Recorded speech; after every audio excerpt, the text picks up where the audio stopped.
Beautiful small stories. నేను రమణి.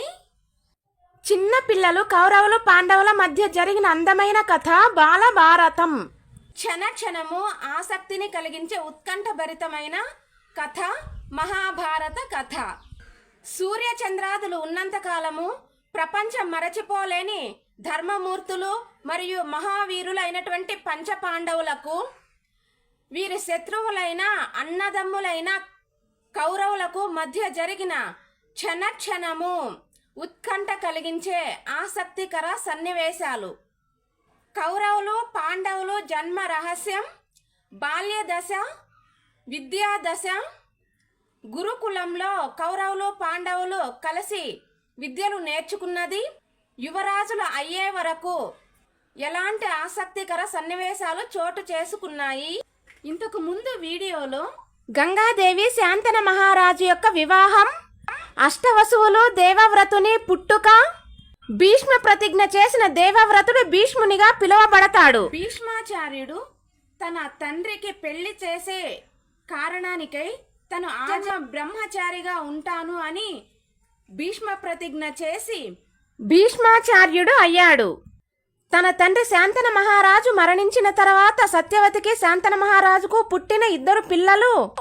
భీష్ముని తమ్ముళ్ళు చిత్రాంగదుడు విచిత్ర వీరుణ్ణి పెంచి పెద్దగా చేసి వివాహాలు జరిపిస్తాడు భీష్ముడు. తమ్ముళ్ళు ఇద్దరు మరణించిన తర్వాత తమ్ముని కుమారులు విచిత్ర వీరుని వారసులైనటువంటి ధృతరాష్ట్రుడు, పాండురాజు, విదురుడు, వీరు ముగ్గురిని కూడా విద్యాభ్యాసం చేయించి సకల విద్యలు నేర్పించి యుద్ధ వీరులుగా, రాజనీతిజ్ఞులుగా, సకల శాస్త్రాలు నేర్పించి ఉన్నతమైన విలువలు కలిగిన వ్యక్తులుగా పెంచుతాడు భీష్మాచార్యుడు.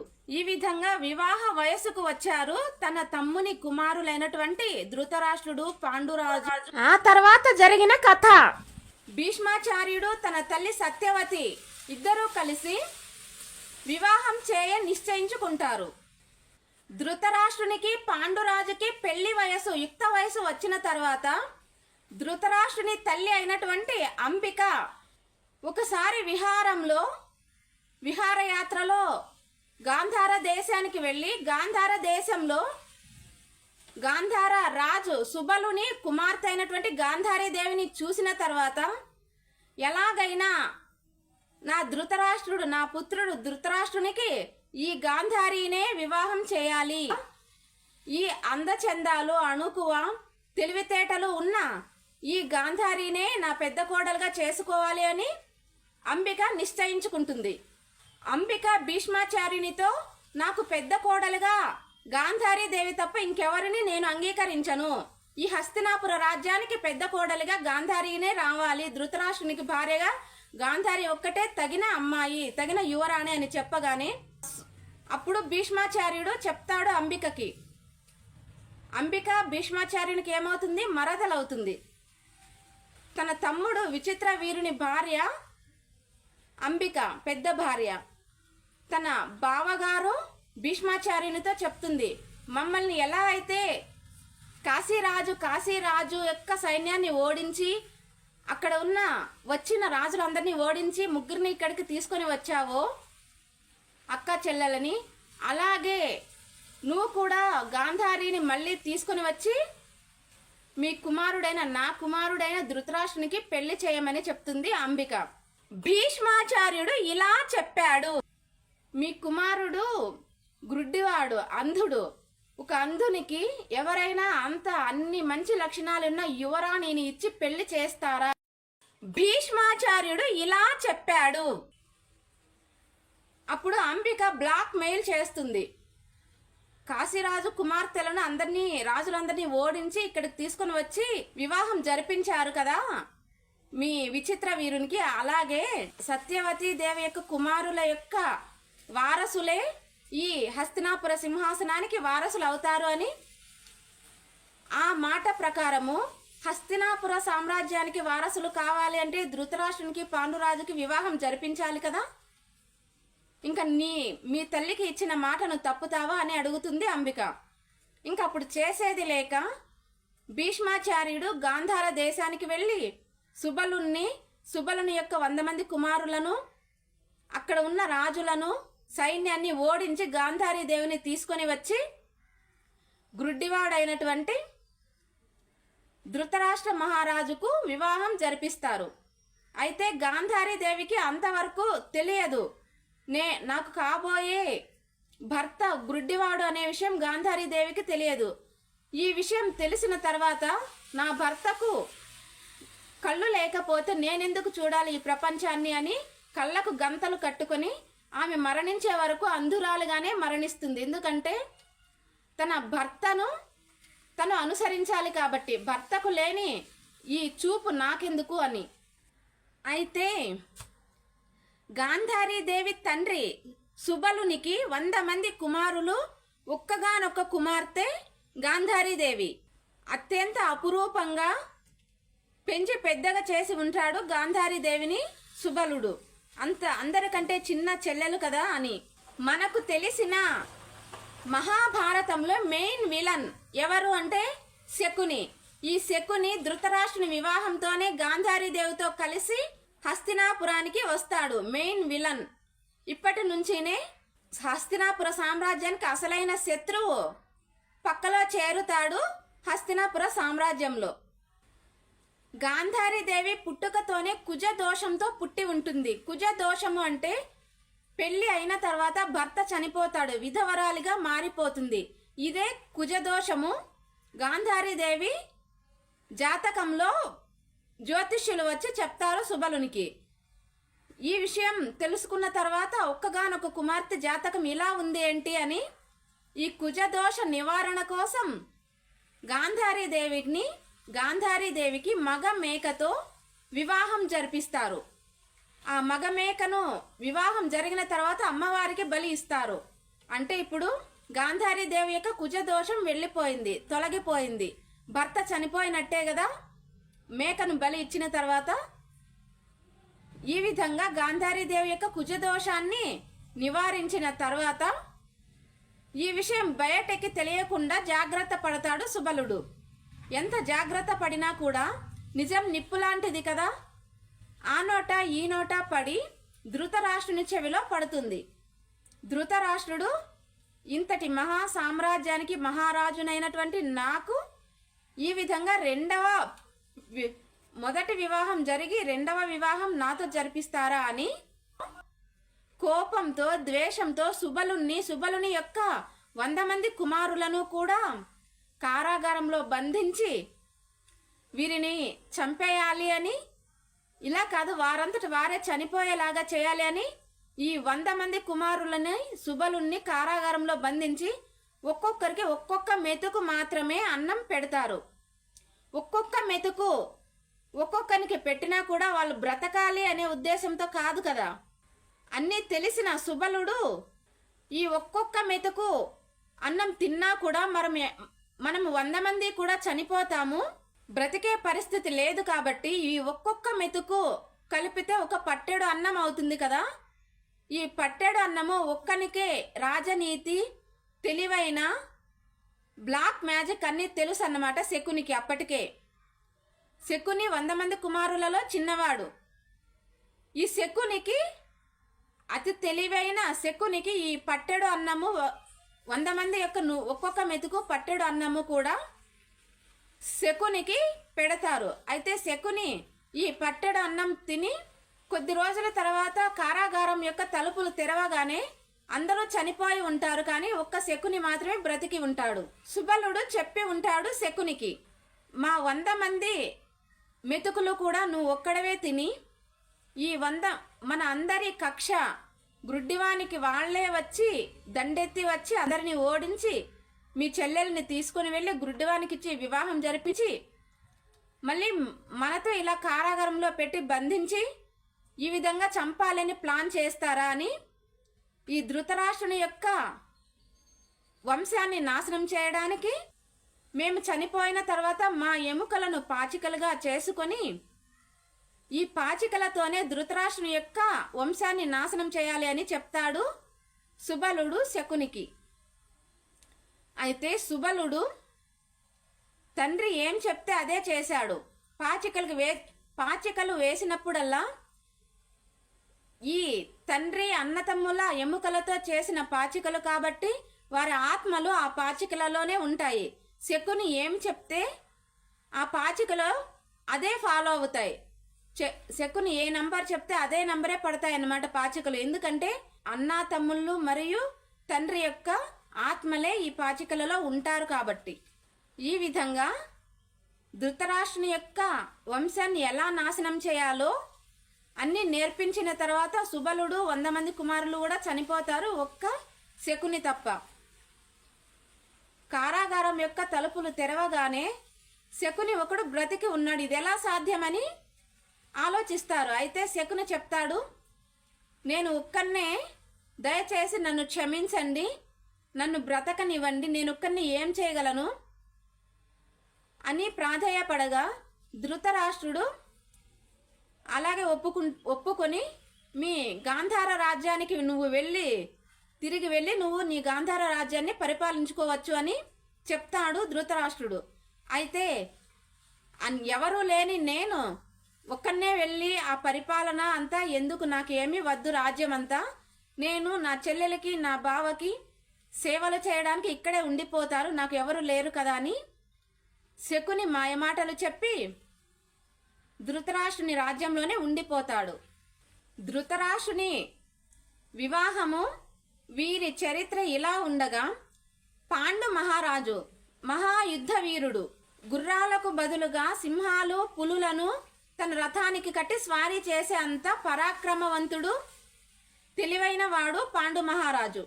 పాండురాజు కూడా వివాహ సమయం వచ్చింది. ధృతరాష్ట్రుని తర్వాత పాండు మహారాజు వివాహం చేసుకోవాలి కదా.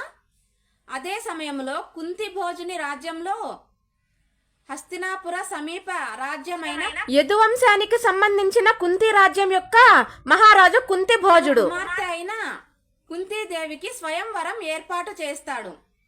ఈ స్వయంవరానికి వెళ్ళిన పాండు మహారాజు మెడలోనే వరమాల వేస్తుంది కుంతీదేవి. ఈ విధంగా కుంతీదేవి పాండు మహారాజు యొక్క వివాహం జరిగిపోతుంది.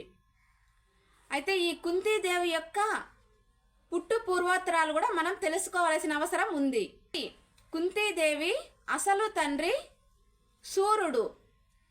హస్తినాపుర సామ్రాజ్యానికి సమీప రాజ్యంలో సూర్యుడు అనే ఒక రాజు కుమార్తె పృథ అనే పేరుతో పెరుగుతూ ఉన్న కుమార్తెను సూర్యుడు తన మేనత్త కుమారుడైనటువంటి కుంతి భోజునికి, మహా సామ్రాజ్యం ఉంది, రాణి ఉంది, సైన్యం ఉంది, అందరూ ఉన్నారు, కానీ వారసులు లేరు. ఈ కుంతి భోజునికి పుత్రులు గాని పుత్రికలు గాని పిల్లలు ఎవరు లేరు, సంతానం లేదు. కాబట్టి సూర్యుడు అనే మహారాజు యొక్క కుమార్తె పృథను కుంతి భోజుడు దత్తత తీసుకుంటాడు. కుంతి భోజుని కుమార్తెగా పెరిగింది కాబట్టి ఈ పృథని కుంతీదేవిగా పిలుస్తారు. ఈ పృథ 7-8 సంవత్సరాల వయసులో దూర్వాస మహర్షి అతిథిగా కుంతి భోజన రాజ్యానికి వస్తాడు. అయితే ఈ అతిథి దూర్వాస మహర్షి అంటే అందరి రాజులకు చాలా భయం. ఎందుకంటే దూర్వాస మహర్షి చాలా కోపిష్టి, చాలా తపశ్శక్తి సంపన్నుడు మరియు కోపిష్టి. కాబట్టి ఆయనను ఎప్పుడు ఎలా మాట్లాడాలంటే అందరికీ భయం. ఇలాంటి కుంతి భోజుడు దూర్వాస మహర్షి గూర్చి తెలుసు కాబట్టి ఎవరిని నమ్మకుండా అతి తెలివైన మృదువైన అణుకువగల కుంతీదేవినే దూర్వాస మహర్షి సపర్యలు చేయటానికి నియమిస్తాడు. చెలికత్తెలు వారిని వీరిని నియమిస్తే దూర్వాస మహర్షికి ఏమైనా కోపం వస్తే ఏం చేయాలి అని, అంటే అంత సుగుణ సంపన్నురాలు కుంతీదేవి. అదేవిధంగా దూర్వాస మహర్షికి పంచభక్ష పరమాన్నాలతో సకల సౌకర్యాలు ఓపికగా నేర్పుగా వినయ విధేయతలతో దుర్వాస మహర్షికి సేవలు చేస్తుంది కుంతీదేవి. ఈ కుంతీదేవి యొక్క సుగుణాలను, ఈ కుంతీదేవి యొక్క వినయ విధేయతలకు పరవశుడైపోయిన ఈ దుర్వాస మహర్షి చాలా తపశ్శక్తి సంపన్నుడు కాబట్టి త్రికాలగ్నులు, మహర్షులు అందరూ త్రికాలగ్నులు. 3 కాలాలలో ఏమి జరిగేది వాళ్లకు తెలుసు కాబట్టి కుంతీదేవి యొక్క భవిష్యత్తులో కుంతీదేవి ఒక కారణ జన్మురాలు.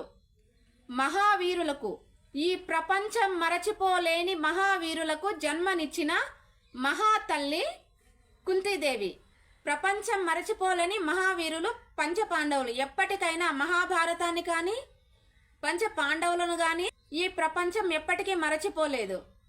అంత గొప్ప పుత్రులకు జన్మనివ్వడం అంటే అది సామాన్యులకు సాధ్యం కాదు కదా. కాబట్టే దుర్వాస మహర్షికి అన్నీ తెలిసిన త్రికాలగ్నుడు కాబట్టి కుంతీదేవికి నేను నీకు ఒక పుత్రవతి మంత్రాన్ని ఉపదేశిస్తాను అని చెప్తాడు. పుత్రవతి మంత్రాన్ని ఉపదేశిస్తాడు కుంతీదేవికి. ఈ మంత్రం చదివి ఏ దేవుణ్ణైనా ప్రార్థిస్తే ఆ దేవుడు పుత్రుణ్ణి ప్రసాదిస్తాడు అని చెప్తాడు దుర్వాస మహర్షి. అయితే కుంతీదేవికి అప్పుడు తెలియదు పుత్రవతి మంత్రం ఏంటి. ఈ మంత్రాన్ని చాంటింగ్ చేసి మంత్రాన్ని మనసులో జపించి దైవాన్ని ఆ దేవుడు పుత్రుణ్ణి ప్రసాదించడం ఏంటి, ఇదంతా నిజమేనా కాదా అని చిన్న పాప అయినటువంటి కుంతీదేవికి అర్థం కాక కూడా సూర్యుడు కనిపించగానే సూర్యుడు కూడా దేవుడు కదా, చూద్దాం ఈ మంత్రం నిజమా కాదా తెలిసిపోతుంది కదా అప్పుడే అని ఈ పుత్రవతి మంత్రాన్ని జపించి సూర్యదేవునికి నమస్కరించగా సూర్యదేవుడు వెంటనే ప్రత్యక్షమయ్యి కర్ణుడు సహజ కవచ కుండలాలతో సూర్యునిలాగా తేజస్సుతో వెలిగిపోతూ ఉన్న పుత్రుణ్ణి కుంతీదేవి యొక్క చేతుల్లో పెడతాడు సూర్యదేవుడు. సహజ కవచ కుండలాలు కలిగిన దానవీర సూరకర్ణ అని పెద్దగా అయిన తర్వాత పేరును సంపాదించుకునే అంత గొప్ప బాలుడు. అయితే చాలా టెన్షన్ పడిపోతుంది, చాలా కంగారు పడిపోతుంది కుంతీదేవి. ఇదేంటి నేను మంత్రం ఆకతాయిగా నిజమా కాదా అని చూశాను అంతే, ఈ పుత్రుణ్ణి మీరే తీసుకోండి అని సూర్యదేవునికి చెప్పగా నువ్వేమి భయపడాల్సిన అవసరం లేదు కుంతి, ఈ బాలుణ్ణి ఒక బంగారు పెట్టెలో వేసి నదిలో వదిలిపెట్టితే ఆ తర్వాత బాధ్యత అంతా నేనే చూసుకుంటాను అని చెప్తాడు సూర్యదేవుడు. ఆ మాట ప్రకారమే ఏమీ తెలియని కుంతీదేవి చిన్న పాప అయినా కూడా చాలా జ్ఞానవంతురాలు, చాలా బుద్ధివంతురాలు కాబట్టి ఆ పెట్టెను అష్టబంధం చేస్తుంది. అంటే ఎలాంటి క్రిమి కీటకాలు కూడా ఎలాంటి దుష్ట శక్తులు కూడా ఈ బంగారు పెట్టెలోని బాలుని ఏమీ చేయకుండా అష్టబంధనం చేసి ఆ బంగారు పెట్టెలో పెట్టి నదిలో వదిలిపెడుతుంది కుంతీదేవి. ఈ నదిలో వదిలిపెట్టిన ఈ బాలుణ్ణి అతిరథుడు అని ధృతరాష్ట్రుని యొక్క రథసారథి అతిరథుడు. ఈ అతిరథుడు పిల్లలు లేకపోవడంతో నదిలో కొట్టుకుపోతూ ఉన్న ఆ పెట్టె ఏంటి అని తెరిచి చూడగా బాలుడు ఈ సహజ కవచ కుండలాలతో సూర్యుని తేజస్సుతో వెలిగిపోతూ ఉన్న ఈ కర్ణుణ్ణి తీసుకొని తన బిడ్డలాగా రాధ, అతిరథుని భార్య రాధ, అతిరథుడు ఇద్దరూ కలిసి తన కన్న బిడ్డ ఉంటే కూడా ఇలా చాకి ఇలా పెద్దగా చేయరేమో అంత అపురూపంగా పెంచి పెద్దగా చేస్తారు అతిరథుడు రాధ ఈ కర్ణుణ్ణి. అయితే అతిరథుడు రాధ కర్ణుని పేరు వసుసేనుడు అని పేరు పెట్టి పెంచి పెద్దగా చేస్తారు. ఇది కుంతీదేవి యొక్క చరిత్ర, కుంతీదేవి యొక్క చిన్నప్పటి చరిత్ర. అయితే ఇక్కడ కుంతిభోజుడు ఏర్పాటు చేసిన స్వయంవరంలో అందరి రాజులను చూసిన కుంతీదేవి అపర పరాక్రమవంతుడైన పాండురాజు మెడలోని వరమాలను వేసి తన భర్తగా స్వీకరిస్తుంది. ఈ కుంతీదేవి పాండురాజు వివాహం ఘనంగా జరిపిస్తాడు కుంతిభోజుడు.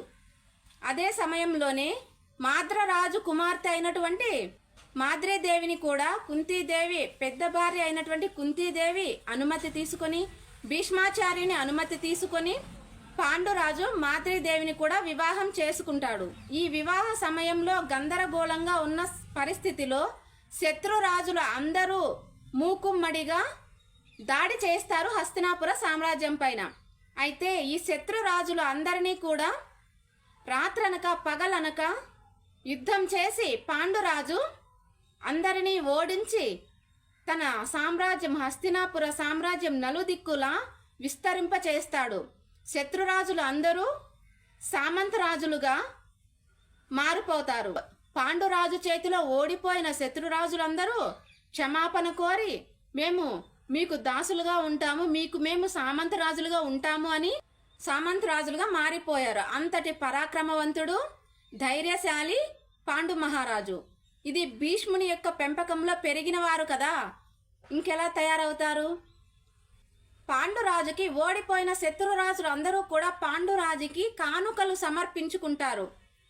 బంగారు వజ్రాలతో చేసిన నగలను బహూకరించి తమ విధేయతను తెలుపుకుంటారు. ఈ సామంత రాజులందరూ ఇచ్చిన కానుకలతో విజయ ఢంకా మోగించుకుంటూ కుంతీదేవి, మాద్రీదేవి భార్యలతో కలిసి ఈ కానుకలను తీసుకొని హస్తినాపురానికి చేరుకున్న పాండు మహారాజు ధృతరాష్ట్రునికి, గాంధారీదేవికి సామంతరాజులు ఇచ్చిన కానుకలు అన్నీ కూడా సమర్పిస్తారు. అయితే అంధురాలికి నాకెందుకమ్మా ఈ కానుకలు, ఈ వజ్రాలతో చేసిన నగలు అన్నీ, ఈ బంగారు నగలన్నీ నాకెందుకు, మీరే ధరించుకోండి అంటుంది గాంధారీదేవి. అయితే పట్టపురాణి గాంధారీదేవి కదా, గాంధారీదేవిని సేవించుకోవడం మా ధర్మమని కుంతీదేవి, మాద్రీదేవి కూడా నగలు అన్నీ గాంధారీదేవికి వేస్తారు. అంత సఖ్యతతో ఉంటారు ఈ తోడికోడళ్ళు ముగ్గురు కూడా. గాంధారి, కుంతి, మాద్రీదేవి వీళ్ళందరూ అంతా స్నేహపూర్వకంగా ఉంటారు. ఇలా స్నేహపూర్వకంగా ఉండటాన్ని చూసి శకుని ఎప్పుడూ కూడా ఈ పాండురాజు పైన, ధృతరాష్ట్రునికి, కుంతీదేవి, మాద్రీదేవి పైన గాంధారీదేవికి చాడీలు చెప్తూ ఉంటాడు. వాళ్ళకు అభిప్రాయ భేదాలు వచ్చి గొడవ పడేలాగా గాంధారీదేవి యొక్క మనసును ఒక రాక్షసి మనసులాగా, ఒక ద్వేషపూరితమైన మనసులాగా వీరిపైన ద్వేషాన్ని కూరిపోస్తూ ఉంటాడు శకుని. గాంధారీదేవికి, ధృతరాష్ట్రునికి ఇద్దరికీ కూడా ఇలా నూరిపోస్తూ ఉంటారు. మీ అధికారం వాళ్ళకు కావాలనుకుంటున్నారు లోపల అని, మీరు ఉన్న ఈ మహారాణి పదవి కుంతీదేవి కావాలనుకుంటోంది అని, మహారాజు కావాలనుకుంటున్నాడు పాండురాజు అని ధృతరాష్ట్రునికి ఈ విధంగా చాడీలు చెప్పి చెప్పి చెప్పి విషపూరితమైన మనసు వచ్చేలాగా చేస్తూ ఉన్నాడు ఈ శకుని. ఎందుకంటే శకుని యొక్క తండ్రి సుబలుడు శకుని అలా తయారు చేశాడు కదా, అందుకని. అయితే పాండు మహారాజు వివాహం జరిగిన వెంటనే విరామ సమయం లేకుండా రాత్రనక పగలనక యుద్ధం చేయవలసి వచ్చింది. తన రాణులు ఇద్దరినీ కూడా కుంతీదేవితో గాని, మాద్రీదేవితో గాని సంతోషంగా ఒక నిమిషం కూడా విరామం లేకుండా యుద్ధం చేశాడు. కాబట్టి భీష్మాచార్యుడు, విదురుడు, ధృతరాష్ట్రుడు వీరు అందరూ కూడా మీ ఇద్దరి రాణులను తీసుకొని కొంచెం విహారం వెళ్ళండి, కొంచెం ప్రశాంతంగా గడపండి. కొత్త పెళ్లి కూతుర్లు అయినటువంటి కుంతీదేవి, మాద్రీదేవితో కలిసి కొంచెం సంతోషంగా విరామ సమయం తీసుకొని సంతోషంగా ఆనందంగా విహారయాత్రకు వెళ్ళండి అని ప్రజలకు, మహారాజుకు ప్రజల యొక్క క్షేమం, సంక్షేమం ఎంత ముఖ్యమో ప్రజలకు కూడా మహారాజు యొక్క క్షేమం అంతే ముఖ్యము. కాబట్టి మీరు కూడా విరామం తీసుకొని సంతోషంగా గడిపిరండి అని చెప్తారు పెద్దలందరూ. వారి సమ్మతంతోనే పాండు మహారాజు కుంతీదేవిని, మాద్రీదేవిని తీసుకొని అడవిలో, అప్పుడు విహారం అంటే అడవికి వెళ్ళడమే కదా, మహారాజులు ప్రశాంతంగా గడపాలి అంటే ఇప్పటి సమయంలో, ఈ కాలంలో హీరోలు ఎలా అయితే జనాల మధ్యలోకి వస్తే చీమలలాగా, ఈగలలాగా వాళ్ళను అసలు కదలనివ్వకుండా, మెదలనివ్వకుండా వందల వేల మంది వారి చుట్టూ చేరుతారో, అలాగే మహారాజు కూడా అప్పటిలో జనాల మధ్యలోకి వస్తే వాళ్ళకి ఊపిరి సడలనివ్వరు, ప్రశాంతంగా ఉండనివ్వరు. ప్రజలు అందరూ గుమికూడతారు కదా, కాబట్టి వాళ్ళకి ప్రశాంతమైన వాతావరణం ఎక్కడ దొరుకుతుంది? అడవులలోనే దొరుకుతుంది రాజులకి. ఇప్పుడు హనీమూన్ అంటారు కదా, ఇదేమి కొత్తగా వచ్చింది కాదు. ద్వాపర యుగంలోనే ఈ హనీమూన్ గూర్చి మన వాళ్లకు తెలుసు. అప్పటి వాళ్ళు విహారయాత్రగా పిలిచారు, ఇప్పుడేమో స్టైల్గా హనీమూన్ అంటున్నారు అంతే. ఇది మన వాళ్లకు తెలియనిదేమీ కాదు. ఈ విధంగా విహారయాత్రకు వెళ్ళిన పాండు మహారాజు యొక్క విహారయాత్ర కాస్త విషాద యాత్రగా మారుతుంది. అది ఎలాగో ఇప్పుడు చూద్దాం. పాండు మహారాజు ఎలా అయితే నూతన వధూవరులు వివాహం జరిగిన వెంటనే సంతోషంగా గడపడానికి అడవులకు వచ్చారో అదే విధంగా కిండముడు అనే మహాముని, ఆయన ఒక గొప్ప తపశ్శక్తి సంపన్నుడు. ఏ రూపం కావాలంటే ఆ రూపంలోకి మారగల శక్తివంతుడు కిండముడు అనే మహర్షి. ఈ మహర్షి జింకల రూపంలో తన భార్యలతో సంతోషంగా గడిపే సమయంలో ఈ పాండు మహారాజు ఎంత పరాక్రమవంతుడు, ఎంత జ్ఞానవంతుడు అంటే శబ్దం విని ఆ శబ్దం ఎక్కడ వస్తుందో చూసి బాణం వదిలి టార్గెట్ రీచ్ అవుతుంది. బాణం వదిలితే అక్కడ ఖచ్చితంగా ఆ జంతువు చనిపోవాల్సిందే. అంతటి నేర్పరి, విలువిద్యలో అంతటి నేర్పరి పాండు మహారాజు. అదే విధంగా పొదల చాటున ఏదో శబ్దం వస్తోందని శబ్దం విని వస్తుందో చూసి బాణం వదిలి వేయగా ఈ కిండముడు, జింక రూపంలో ఉన్న కిండముడు మరణిస్తాడు. ఈ మరణించే సమయంలో నేను ఎవరికీ హాని చేయకుండా మా అంతటా మేము నా భార్యతో సంతోషంగా ఉన్న సమయంలో ఈ విధంగా నన్ను సంహరించినందుకు నా భార్యతో కలిసి మేము జింక రూపంలో ఉన్నాము, అంతే తేడా. కానీ సంతోషంగా ఉండే సమయంలోనే నన్ను సంహరిస్తున్నావు కాబట్టి నువ్వు కూడా నీ భార్యతో కామవాంఛతో నీ భార్యను ముట్టుకుంటే నువ్వు కూడా నీ తల 1000 మ్రొక్కలై మరణిస్తావని శాపం పెడతాడు కిండముడనే మహర్షి. పాండురాజుకు ఇదేంటి, నేనేదో విహారం రావాలి, ప్రశాంతంగా ఉండాలి అనుకుంటే ఇలాంటి శాపగ్రస్తుని అయిపోయాను, నేను చేసిన తప్పేంటి మహర్షి? రాజులకు మామూలుగా జంతువులను వేటాడడం అలవాటే కదా, ఇది కొత్త ఏమి కాదు, ఇదేం పెద్ద ఘోరమో నేరమో కాదు కదా, మీరు జింకల రూపంలో ఉన్న విషయం నాకేం తెలుస్తుంది అని అడుగుతాడు పాండు మహారాజు కిండముడనే మహర్షిని. అయితే ఈ కిండముడనే మహర్షి, మహారాజా నీ చరిత్ర సూర్య చంద్రాదులు ఉన్నంత వరకు కూడా మరచిపోలేని గొప్ప చరిత్రగా మారుతుంది. ఇక మీదట నీ వంశము, నీ చరిత్ర, ప్రపంచము, భూగోళము, సూర్య చంద్రాదులు, విశ్వం ఉన్నంత కాలము మరచిపోలేని ఒక గొప్ప చరిత్ర అవుతుంది, నువ్వేమి బాధపడ అవసరం లేదు అని కిండముడు అనే మహర్షి శాపం ఇచ్చినా కూడా వీళ్ళ చరిత్ర గొప్పగా ఉంటుంది అని చెప్పడంతో కొంచెం ఓదార్పు లభించినట్టు అవుతుంది పాండురాజుకి. ఏంటో శాపం ఏంటో మళ్ళీ గొప్ప చరిత్ర కావడం ఏంటో అర్థం కాక తిరిగి హస్తినాపురానికి వస్తారు. జరిగిన విషాద యాత్ర గురించి కూడా చెప్తాడు పాండు మహారాజు ధృతరాష్ట్రునికి, భీష్మునికి, ఈ అంబిక, సత్యవతి వీరందరికీ కూడా చెప్తాడు. అయితే ఈ భార్యలను ముట్టుకోకుండా, కామవాంఛ లేకుండా, కామ కోరికలు లేకుండా ఉండాలి అంటే మహారాజులాగా మహా సామ్రాజ్యంలో ఉంటే ఇది వీలు కాదు కదా, నేను ఆశ్రమ జీవితం గడపాలి. ఆశ్రమంలో తపస్సు చేసుకోవడం, ధ్యానం చేసుకోవడమే ఉంటుంది కదా, ఇంకా వేరే కామ కోరికలు అనేటివి కలిగే అవకాశం ఉండదు అని రాజ్యాన్ని, సింహాసనాన్ని అన్నీ వదిలిపెట్టి తను వానప్రస్థాశ్రమం స్వీకరిస్తాడు పాండు మహారాజు. పాండు మహారాజు తన 2 భార్యలతో కలిసి కుంతీదేవి, మాద్రీదేవితో కలిసి వానప్రస్థాశ్రమం స్వీకరిస్తాడు.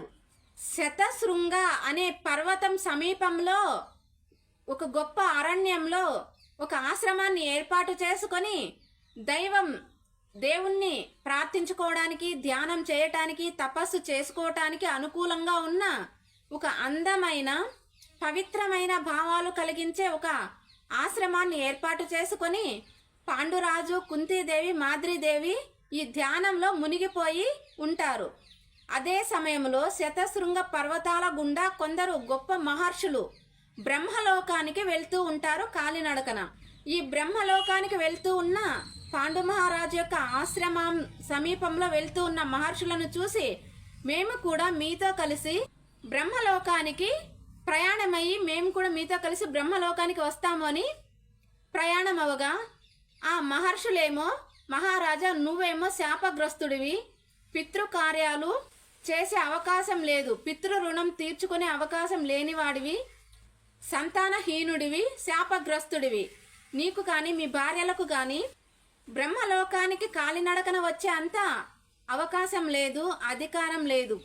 అని మహర్షులు పాండు మహారాజుకు చెప్పగా, నాకు కిండముడిచ్చిన శాపం వలన రాజ్యం ఎలాగో వదిలేశాను, ఆ అంతఃపుర జీవితాన్ని కూడా వదిలేశాను, కనీసం బ్రహ్మలోకానికి వెళ్ళే అవకాశం కూడా నాకు లేకపోయిందే, ఇంకెందుకు నా బ్రతుకు అని చాలా దుఃఖంలో ఉన్నటువంటి పాండు మహారాజుకు కుంతీదేవి తన చిన్న వయసులో దూర్వాస మహర్షి ఇచ్చిన వరం, దూర్వాస మహర్షి ఉపదేశించిన పుత్రవతి మంత్రాన్ని, ఆ మంత్రం గురించి చెప్తుంది పాండు మహారాజుకి కుంతీదేవి. ఈ పుత్రవతి మంత్రం ద్వారా మనము దేవుళ్ళ ద్వారా పుత్రులని పొందవచ్చు అని పాండు మహారాజుకు చెప్పగానే పాండు మహారాజుకు పోయిన ప్రాణం తిరిగి వచ్చినట్టు అయింది.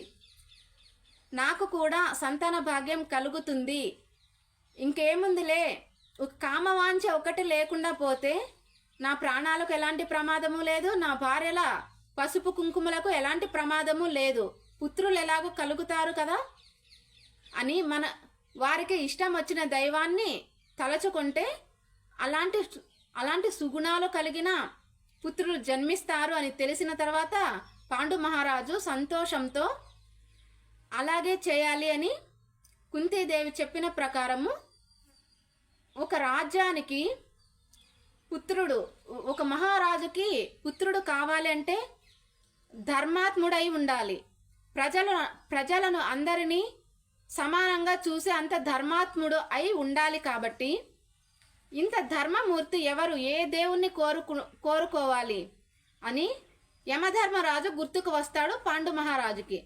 అవును, మనకి పుత్రుడు కావాలంటే ఒక ధర్మ మార్గంలో ధర్మాత్ముడై ఉండాలి కాబట్టి యమధర్మరాజును వేడుకొని కుంతీదేవి పాండు మహారాజు ఇద్దరు కూడా యమధర్మరాజును వేడుకొనగా యమధర్మరాజు ప్రత్యక్షమయ్యి యుధిష్ఠిరుని ప్రసాదిస్తాడు. యుధిష్ఠిరుడు అనే పేరు కలిగిన బాలుణ్ణి ప్రసాదిస్తాడు యమధర్మరాజు. అంటే యుధిష్ఠిరుడు అంటే ధర్మరాజు. ధర్మరాజుని పెద్ద కుమారునిగా పొందుతారు కుంతీదేవి పాండు మహారాజు యమధర్మరాజు వలన. తర్వాత ఒక మహా సామ్రాజ్యానికి మొదటి కుమారుడు ధర్మాత్ముడైతే బలవంతుడైన మరో కుమారుడు, రెండవ కుమారుడు అతి బలవంతుడై ఉండాలి, ఎందుకంటే మహా సామ్రాజ్యాన్ని కాపాడగలగాలి కదా. కాబట్టి మొదటి కుమారుడు ధర్మాత్ముడవగా రెండవ కుమారుడు మహాబలవంతుడు కావాలి. కాబట్టి బలవంతుడు ఎవరు? త్రేతాయుగంలోని హనుమంతుని గూర్చి తెలుసు కదా, వేదాంగాలు పురాణాలు అన్ని చదువుకున్న పాండు మహారాజు కాబట్టి పాండు మహారాజుకు ఈ పురాణాలన్నీ తెలుసు కాబట్టి అతి బలవంతుడైన ఆంజనేయుడు గుర్తుకు వస్తాడు. ఈ ఆంజనేయుడు ఎవరి కుమారుడు? గాలిదేవుని యొక్క, వాయుదేవుని యొక్క కుమారుడు. కాబట్టి మనము కూడా అంతటి బలవంతుణ్ణి పుత్రునిగా పొందాలి కాబట్టి మనము వాయుదేవుని ప్రార్థిస్తాము అని కుంతీదేవి పాండు మహారాజు ఇద్దరూ కలిసి వాయుదేవుణ్ణి ప్రార్థిస్తారు బలవంతుడైన కుమారుణ్ణి ప్రసాదించమని.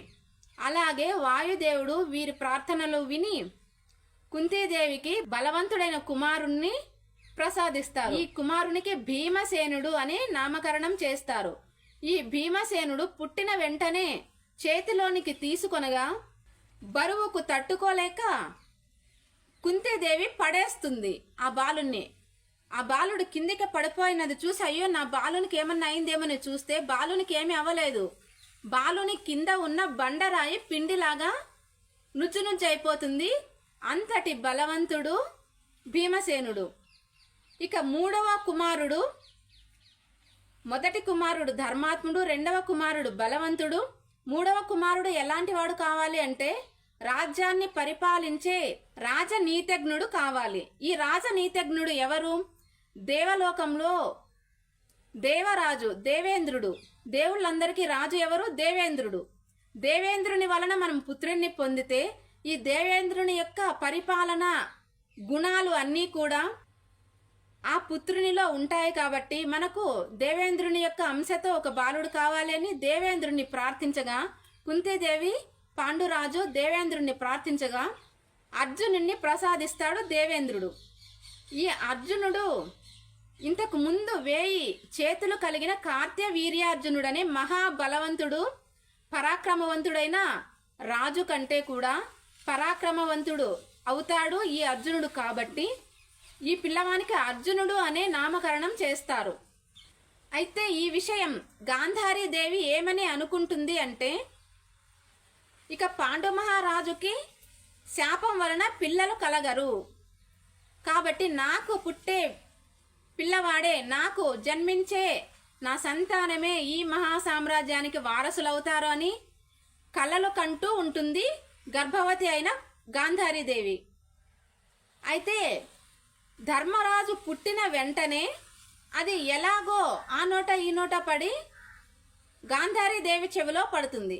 ఈ గాంధారీదేవి ఇంకా ధర్మరాజు పుట్టిన తర్వాత ఈ పాండురాజు యొక్క కుమారుడు ధర్మరాజే ఈ మహాసామ్రాజ్యానికి వారసుడు అవుతాడు కాబట్టి నేను బిడ్డలను కన్నా కూడా నా బిడ్డ వీళ్ళకి దాసిగా ఉండాల్సిందే, మహారాజు కాలేడు కదా అని కోపంతో, బాధతో, ఆక్రోశంతో గర్భవతిగా ఉన్నప్పుడు పాండు మహారాజు శాపం విని ఎన్నో కలలు కన్న గాంధారీదేవికి ఆశలన్నీ అడియాసలైపోయి తన గర్భం మీద కొట్టుకొనగా గర్భస్రావం జరుగుతుంది.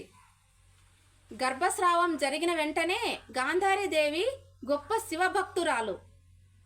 మహాశివునికి తపస్సు చేసి నాకు 100 మంది సంతానం కావాలి అని కోరుకొని ఉంటుంది మహాశివుని దగ్గర. పరమేశ్వరుడు అలాగే నీకు 100 మంది సంతానం నువ్వు పొందుతావు అని ఆశీర్వదించి ఉంటాడు. కానీ గాంధారీదేవి నాకు ఇప్పుడు గర్భస్రావం అయింది, అంతటి పరమేశ్వరుని యొక్క ఆశీర్వాదమే వరం కూడా నిష్ప్రయోజనం అవుతుందా అని ఆలోచిస్తూ ఉన్న సమయంలో ఇది ఇక్కడ ఏమి జరిగిందో అంతా కూడా దివ్య దృష్టితో చూస్తూ ఉన్నటువంటి వేదవ్యాసుడు ఇక్కడ ప్రత్యక్షమవుతారు గాంధారీదేవి దగ్గర.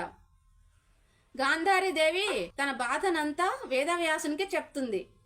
ఇలా మహాశివుడే, పరమేశ్వరుడే నాకు వరం ఇచ్చాడు, 100 మంది పుత్రులను పొందుతావని, నాకు ఇప్పుడు గర్భస్రావం అయితే ఇదే నా వరము అని అనగా ఈ వేదవ్యాసుడు 100 మట్టి కుండలలో నేయి పోసి ఆ నేయి పోసిన 100 మట్టి కుండలలో కూడా గర్భస్రావమైనటువంటి రక్తాన్ని ఈ మాంస ఖండాలుగా 100 మాంస ఖండాలుగా భాగాలుగా కోసి భాగాలు చేసి మాంసఖండాలను ఒక్కొక్క కుండలో ఒక్కొక్క మాంసఖండాన్ని ఉంచుతాడు వేదవ్యాసుడు.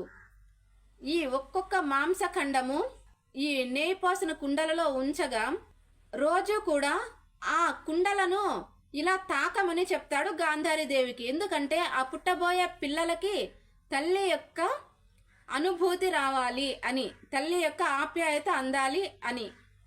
అదేవిధంగా మనకు గర్భంలో శిశువు తల్లి కడుపులో ఎలాంటి భావోద్వేగాలు ఉంటాయో గాంధారీదేవి ఆ కుండలను టచ్ చేయగానే, కుండలను తాకగానే అలాంటి భావోద్వేగాలతోనే ఆ పిల్లలు తయారవుతారు. ఈ విధంగా మొదటి పిల్లవాడైనటువంటి దుర్యోధనుడు జన్మ పొందుతాడు. మొదటి పిల్లవాడు దుర్యోధనుడు కుండలో నుంచి బయటికి వస్తాడు. ఈ దుర్యోధనుడు పుట్టినప్పుడు గాడిదలు అరవడం, ఈ గుడ్లగూబలు అరవడం, అన్ని అపశకునాలు, భూమి కంపించడం, ఈ దుష్ట శకునాలన్నీ కనిపిస్తాయి దుర్యోధనుడు పుట్టినరోజు. అయినా మొదటి సంతానం కదా, ఇవన్నీ ధృతరాష్ట్రుడు గాంధారీదేవి పట్టించుకోరు. ఎంతో అపురూపంగా ఈ విధంగా ఒక్కొక్క రోజు ఒక్కొక్క కుండలో నుంచి ఒక్కొక్క బాలుడు జన్మిస్తారు. లాస్ట్కు మిగిలిపోయిన ఒక అర్ధ మాంసఖండాన్ని మరో చిన్న కుండలో వేయగా ఆ చిన్న కుండలో నుంచి దుశ్శల అనే ఒక కుమార్తె కూడా జన్మిస్తుంది గాంధారీదేవికి. ఈ 100 మంది కుమారులు ఒక కుమార్తెను ఆలనా పాలనా చూస్తూ వాళ్లకు ఉపనయనం చేస్తూ వాళ్లకు నామకరణాలు చేస్తూ ఎంతో సంతోషంగా ఉంటుంది గాంధారీదేవి. ఇక్కడ హస్తినాపుర సామ్రాజ్యం గూర్చిన వార్తలు కూడా అక్కడ పాండురాజుకు, కుంతీదేవికి, మాద్రీదేవికి కూడా అందచేస్తూ ఉంటారు. వేగులు ఉంటారు కదా వాళ్ళు. ఈ గాంధారీదేవి 100 మంది కుమారులు ఒక్క కుమార్తెతో సంతోషంగా ఉండగా కుంతీదేవి ధర్మరాజు, భీముడు, అర్జునుడు ఈ ముగ్గురితోనూ సంతోషంగా ఉన్నది చూసి ఈ మాద్రీదేవికి కూడా నేను ఒక్కదాన్నే కదా సంతానహీనురాలిని, అని బాధపడుతూ ఉండడం చూసిన పాండురాజు తన భార్య యొక్క వేదనను అర్థం చేసుకొని కుంతీదేవికి చెప్తాడు. మాద్రి, మీ చెల్లెలకు కూడా పిల్లలు కలిగే యోగాన్ని ప్రసాదించమని, ఈ పుత్రవతి మంత్రాన్ని ఉపదేశించమని. పుత్రవతి మంత్రాన్ని మాద్రీదేవికి కూడా ఉపదేశించగా మాద్రీదేవి అశ్విని దేవతలను ప్రార్థించగా నకులుడు సహదేవుడు ఇద్దరు పుత్రులు జన్మిస్తారు మాద్రీదేవికి. నకులుడు మహా అందగాడు, శౌర్యవంతుడు. శౌర్యం లేకనే శక్తి పనిచేయదు కదా, అలాంటి శౌర్యవంతుడు మరియు అందగాడు నకులుడు. అలాగే సహదేవుడు, మహర్షులకు ఉన్న అన్ని లక్షణాలు సహదేవునిలో ఉంటాయి. 3 కాలాలలో ఏమి జరిగేది సహదేవునికి తెలిసిపోతుంది. అంతటి జ్ఞానవంతుడు సహదేవుడు. ఈ విధంగా మొదటి భీముడు, అర్జునుడు, నకులుడు, సహదేవుడు వీరు నలుగురు కూడా కౌరవులు అందరికంటే చిన్నవాళ్ళు, ఇంకా ధర్మరాజు కంటే కూడా చిన్నవాళ్ళు. వీరిద్దరి కౌరవులలోను పాండవులలోను అందరికంటే పెద్దవాడు ధర్మరాజే అన్నమాట.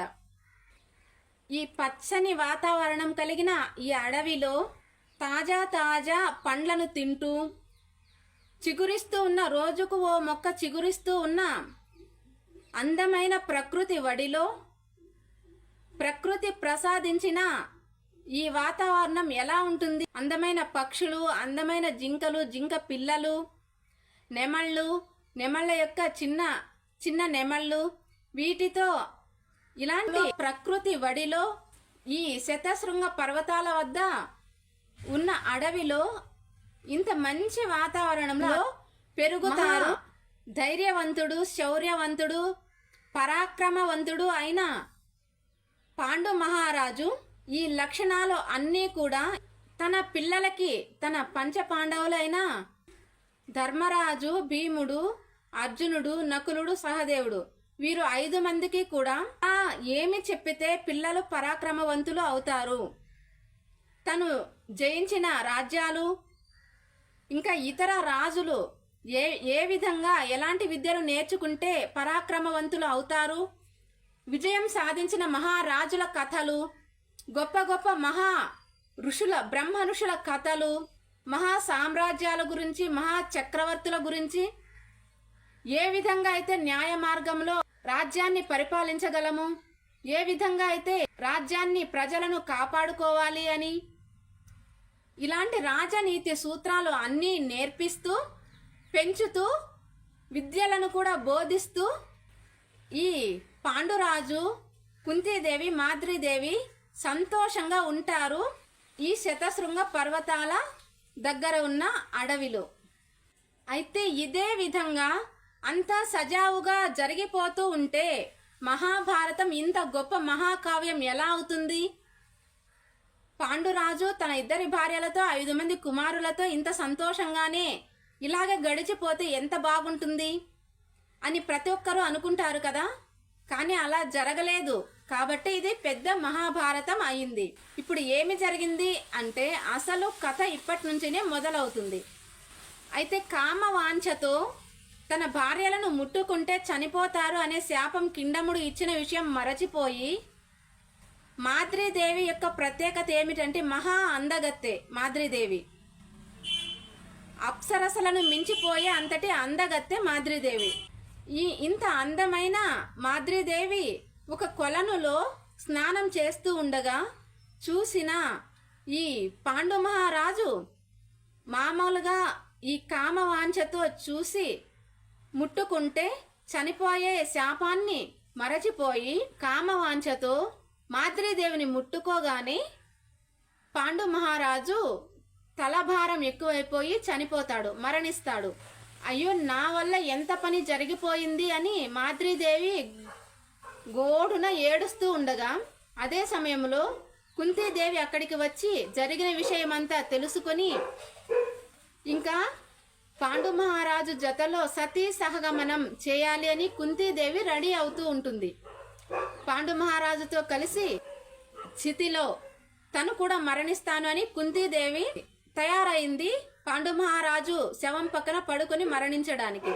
అయితే మాద్రీదేవి ఇదే జరిగితే నేను ఇప్పుడే నా వల్ల భర్తను పోగొట్టుకున్నాము అనే బాధ తన పిల్లలు 5 మందికి కూడా తండ్రి లేకుండా పోయింది నా వల్లనే కదా అని, ఒకవేళ నేను బ్రతికి జీవితం అంతా నేను బ్రతికి ఉన్నంత కాలము ఇదే బాధతో మనశ్శాంతి లేకుండా బ్రతకాలి అక్క అని కుంతీదేవికి చెప్పి, తప్పు అంతా నా వల్లనే జరిగింది కాబట్టి మన భర్త పాండు మహారాజుతో కలిసి సతీసాగమనం నేను చేయాలి, నేనే భర్తతో కలిసి అగ్నికి ఆహుతవుతాను అని ఆ చితిమంటలలో అగ్నికి ఆహుతి అయిపోయి దహనం అయిపోతా మాద్రీదేవి పాండు మహారాజు శవంతో కలిసి.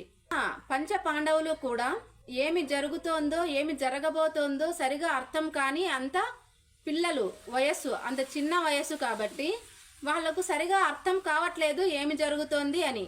అయితే ఇంక కుంతీదేవి కూడా పాండు మహారాజు శతశృంగ పర్వతాల వైపు వచ్చే సమయంలో చాలా మంది సైన్యం కూడా పాండు మహారాజుతో కలిసి వస్తూ ఉంటారు.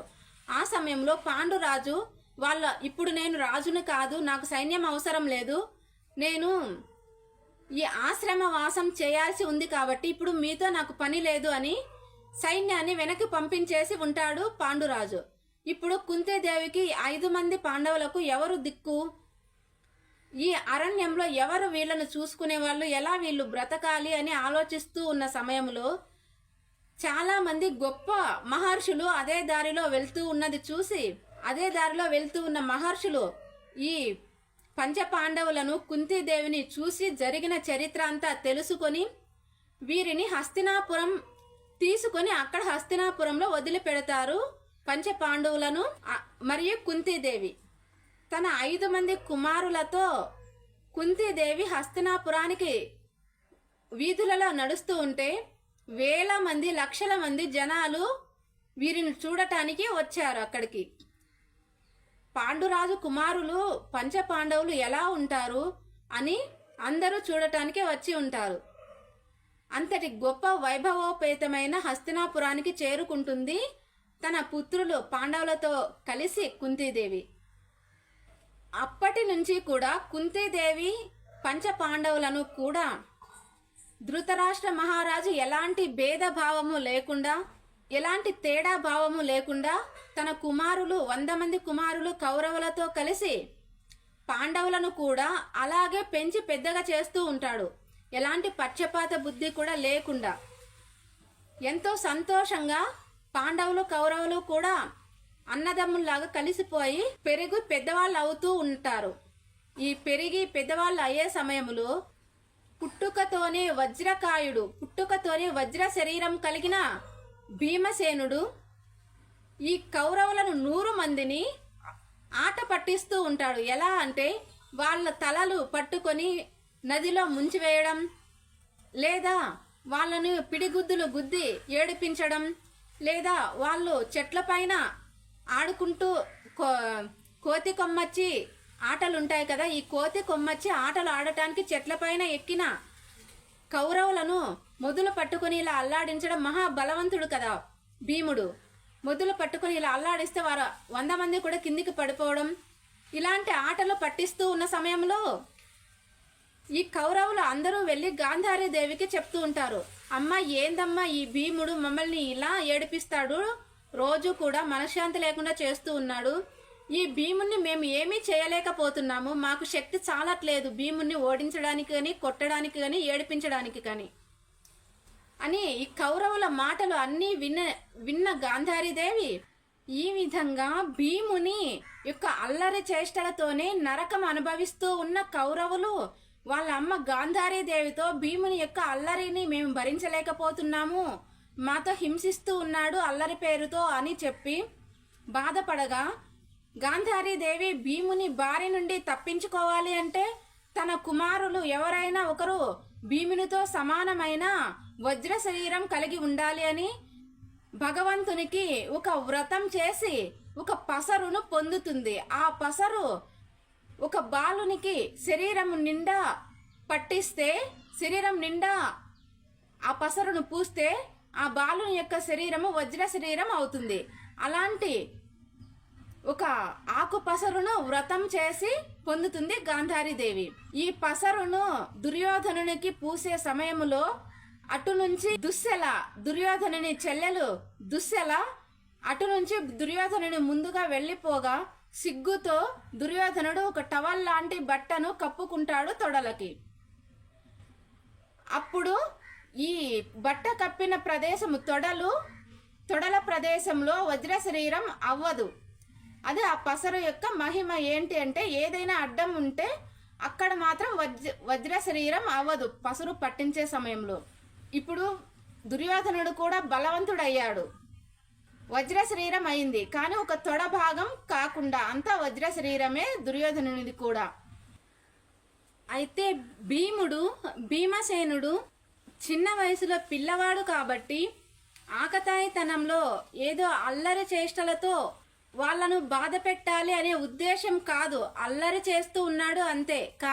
భీమసేనుని అల్లరితో భయపడిన దుర్యోధనాదులు కౌరవులు ఎలాగైనా భీమసేనుని చంపాలి, లేకపోతే మా 100 మంది కౌరవులను కూడా చంపేస్తాడు భీముడు ఎప్పుడో ఒక రోజు అనే భయంతో శకుని ఉన్నాడు కదా.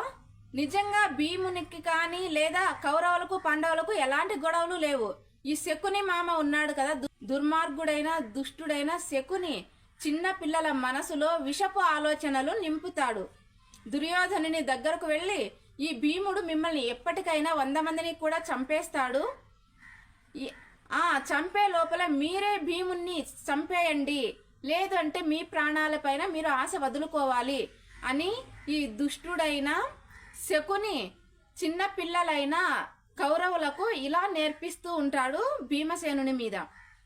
అదే ఈ శకుని యొక్క ఆలోచనలు అనుసరిస్తూ దుర్యోధనాదులు కౌరవులు భీముణ్ణి చంపాలి అని చాలాసార్లు ప్రయత్నిస్తారు.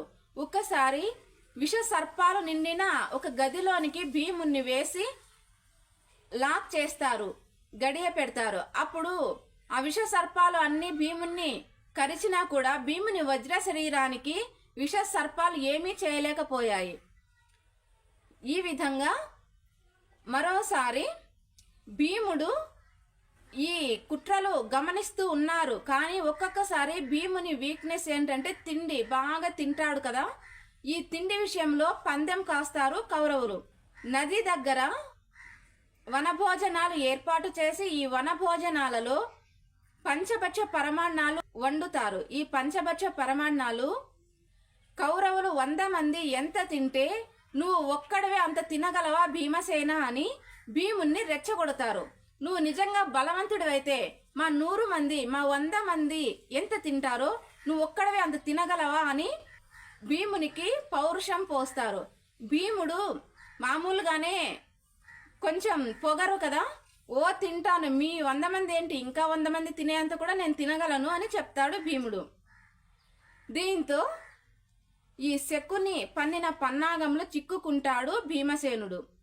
వనభోజనాలు ఏర్పాటు చేసిన తర్వాత 100 మంది కౌరవులకు ఒక పక్కన ఈ భీమసేనునికి ఒక్కనికే ఒక పక్కన పంచభక్ష పరమాన్నాలు వడ్డించి ఉంటారు. శకుని వచ్చి చిన్న విషం బాటిల్ తీసుకొని వచ్చి భీమసేనుని అన్నంలో కలిపేస్తాడు ఎవరు చూడకుండా.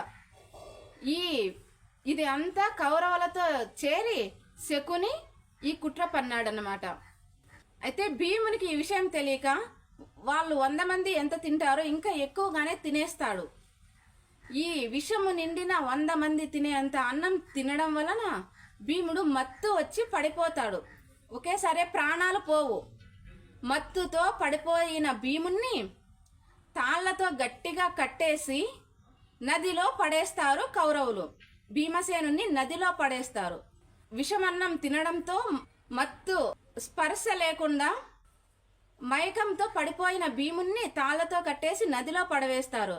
అయితే ఇక భీముని పీడ విరగడైంది అనుకున్న కౌరవులకు ఇక్కడ జరిగినది అస్సలు ఊహించలేరు. ఏం జరిగింది అంటే భీముడు ఇంకా చనిపోయాడులే, ఇంక మాకేంటి భయం అని ఫస్ట్ భీమునికి విషమన్నం పెట్టిన తర్వాత ఆ రోజు రాత్రంతా చనిపోయి ఉంటాడు అనుకున్నారు. కానీ చనిపోకుండా మత్తులో మాత్రమే ఉన్నందుకు భయపడి వీడు ఈ విషంతో కూడా చనిపోయేలాగా లేడు, మళ్ళీ మత్తులో ఉండి తేరుకుంటాడేమని భయంతో మత్తులో ఉన్నట్టుగానే కాళ్ళు చేతులు కదలకుండా మెదలకుండా కట్టేసి నదిలో పడవేస్తారు.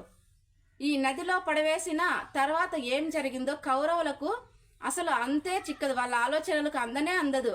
అంత ఇంకా ఉన్న బలం కంటే 10,000 ఏనుగుల బలం సంపాదిస్తాడు భీమసేనుడు. అది ఎలా? ఈ నదిలో పడవేసిన భీమసేనుడు ఏకంగా డైరెక్ట్ గా లోపలికి వెళ్తూ వెళ్తూ నాగలోకానికి వెళ్ళగా అక్కడ నాగరాజులు అందరూ కూడా ఎవరో శత్రువు, మానవుడు ఇక్కడికి వచ్చారు మనల్ని నాశనం చేయడానికి అని అందరూ దాడి చేస్తారు. నాగరాజులు అందరూ దాడి చేస్తారు భీమసేనుని పైన. అయితే భీమసేనుడు వారందరినీ ఓడించి భీమసేనుని కాళ్ళపైన ఒక 100 నాగరాజులు, ఎడమ చేత్తో ఒక 100 నాగరాజులు, ఇలా ఎక్కడికక్కడ వందల నాగరాజుల్ని చంపేస్తూ ఉన్నాడు భీమసేనుడు. పడి చనిపోతూ ఉన్నాయి.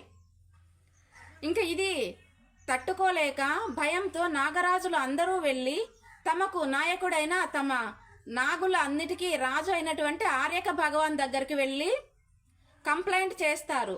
భీమసేనుని గురించి ఆర్యక భగవానునికి చెప్తారు.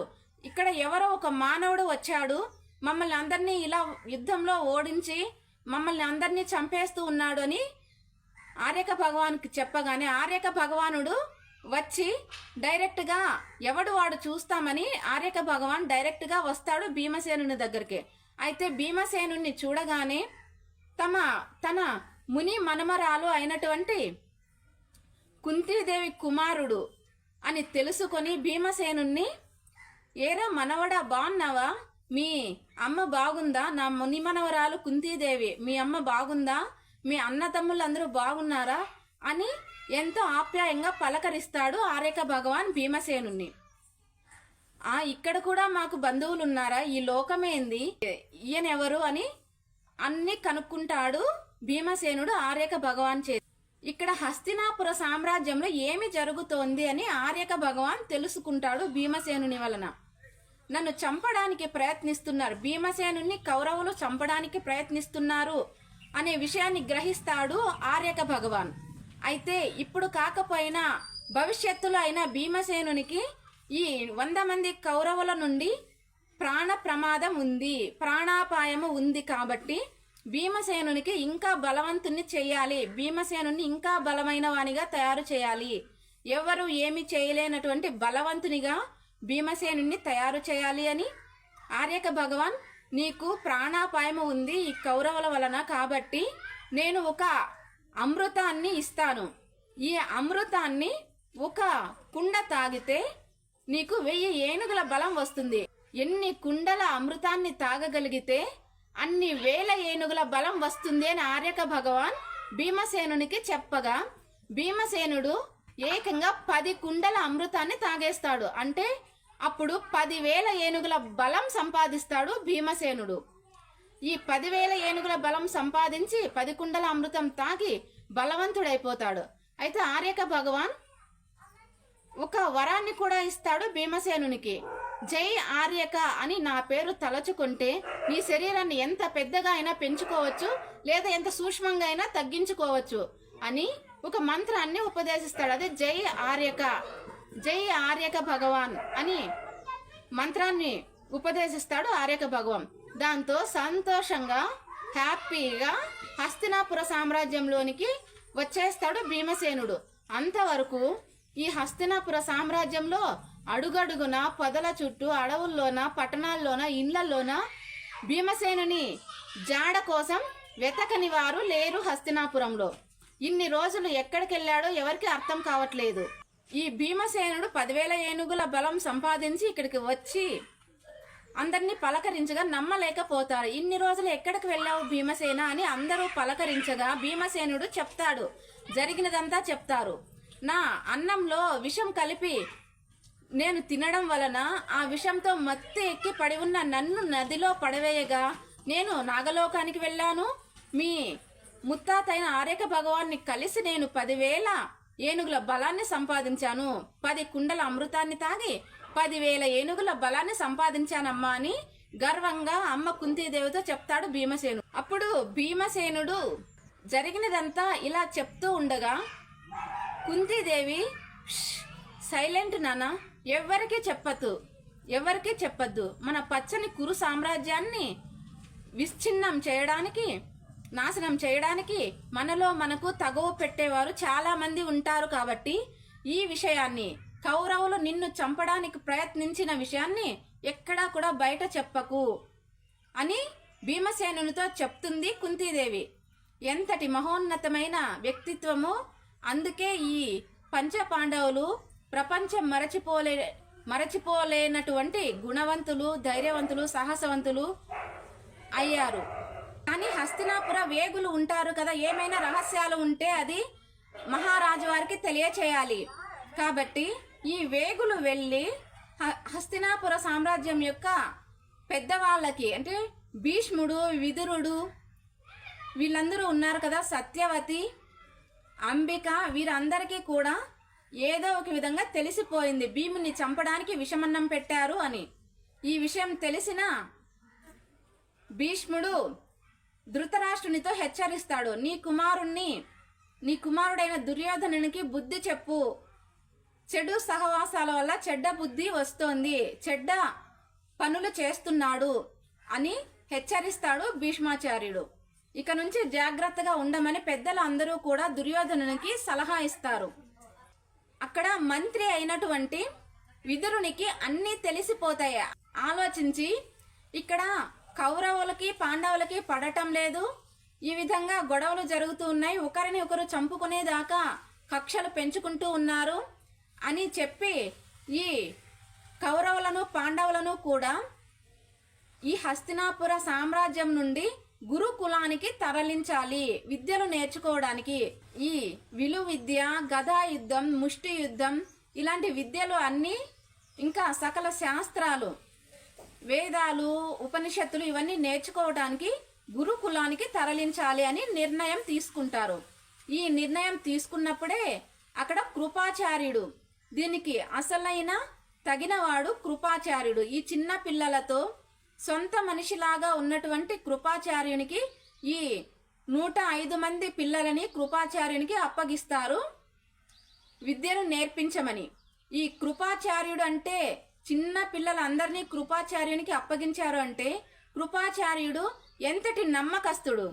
ఈ కృపాచార్యుడు ఎంత నమ్మకస్తుడైతే ఇంత చిన్న పిల్లలందరినీ కృపాచార్యునికి అప్పగిస్తారు అంటే కృపాచార్యుడు ఎవరు? కృపాచార్యుడు అంటే శరద్వంతుడు అనే ఒక మహారాజు అన్ని విద్యలు నేర్చుకుంటాడు. ధనుర్విద్య కూడా చాలా బాగా నేర్చుకున్నాడు. కానీ ఇంకా అస్త్రశస్త్రాలు పొందాలి అని, ధనుర్విద్య ఇంకా బాగా నేర్చుకోవాలి, అది తపస్సు వల్లనే అస్త్రశస్త్రాలు పొందడానికి అవకాశం ఉంటుంది అని, అంత ధనుర్విద్య సాధన చేయాలంటే నాకు తపశ్శక్తి కూడా తోడు కావాలి అని ఈ శరద్వంతుడు తపస్సు చేస్తూ ఉండగా ఎవరైనా తపస్సు చేస్తే అప్సరసలను పంపించి వీరి తపస్సును చెడగొట్టే దాంట్లో ఎక్స్పర్ట్ ఎవరు? ఇంద్రుడు, దేవేంద్రుడు. ఎందుకంటే దేవేంద్ర అనేది ఒక పదవి.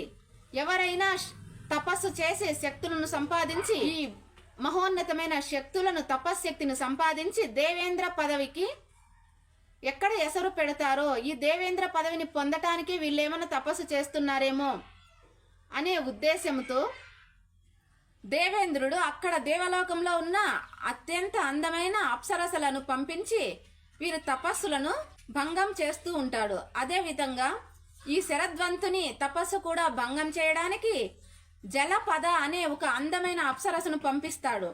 ఈ జలపద యొక్క అందచందాలను చూసి మోహించిన శరద్వంతుడు ఈ శరద్వంతుని కామోద్రేకంతో శరద్వంతుని యొక్క శరీరం నుండి శుక్రకణాలు 2 గడ్డి పోచలలో పడతాయి. 2 శుక్రకణాలు. ఈ 2 శుక్రకణాలు కూడా ఒక బాలుడు, ఒక పాప. బాలుడేమో కృపాచార్యుడు, పాపేమో కృపి. వీరి ఇద్దరిని కూడా అటుగా వేటకు వెళ్తూ ఉన్న శాంతన మహారాజు తీసుకుని వచ్చి అంతఃపురంలో పెట్టి సొంత పిల్లలలాగా పెంచి పెద్ద చేసి వీళ్ళకు విద్యలు, శాస్త్రాలు అన్నింటినీ కూడా బోధిస్తాడు. అయితే శరద్వంతుడు తర్వాత దివ్య దృష్టితో తెలుసుకొని తన పిల్లలు అయినటువంటి కృపాచార్యుడు వీరిద్దరూ నా పిల్లలే అని స్వయంగా శరద్వంతుడు ఉపనయనం చేస్తాడు కృపాచార్యునికి. తను తపస్సు వలన పొందిన విద్యలు అన్నీ కూడా, తను సాధన చేసిన విద్యలు, తపస్సు వల్ల పొందిన శక్తులు అన్నింటినీ కలగలిపి కృపాచార్యునికి శరద్వంతుడు బోధిస్తాడు. ఆ విద్యలోని నేర్పిస్తాడు, సాధన చేయిస్తాడు. కృప ఆచార్యుడు అవుతాడు, కృపుడు కృపాచార్యుడు అవుతాడు. అలా శరద్వంతుడు తయారు చేస్తాడు కృపాచార్యుణ్ణి. ఈ కృపాచార్యుడు భీష్మాచార్యుడు ఒకే దగ్గరే పెరిగారు కాబట్టి భీష్మాచార్యునికి ఈ 105 మంది పిల్లల్ని కూడా, కౌరవులు పాండవులను ఇద్దరిని కూడా కృపాచార్యుని దగ్గర విద్యను అభ్యసించడానికి గురుకులంలో చేరుస్తారు. కృపాచార్యుని యొక్క చెల్లెలు కృపి, ఈ కృపిని ద్రోణాచార్యునికి ఇచ్చి వివాహం జరిపిస్తారు. ఈ ద్రోణాచార్యుడు ఎవరు అంటే భరద్వాజ మహర్షి. భరద్వాజ మహర్షి అత్యంత శక్తి సంపన్నుడు. భరద్వాజ మహర్షి సంధ్యా స్నానం చేసే సమయంలో వృతాచి అనే ఒక అప్సరస యొక్క అందచందాలను చూసి మామూలుగా ఇతని శరీరం నుండి శుక్ర కణాలు జారి ఒక ఆకులో పడతాయి.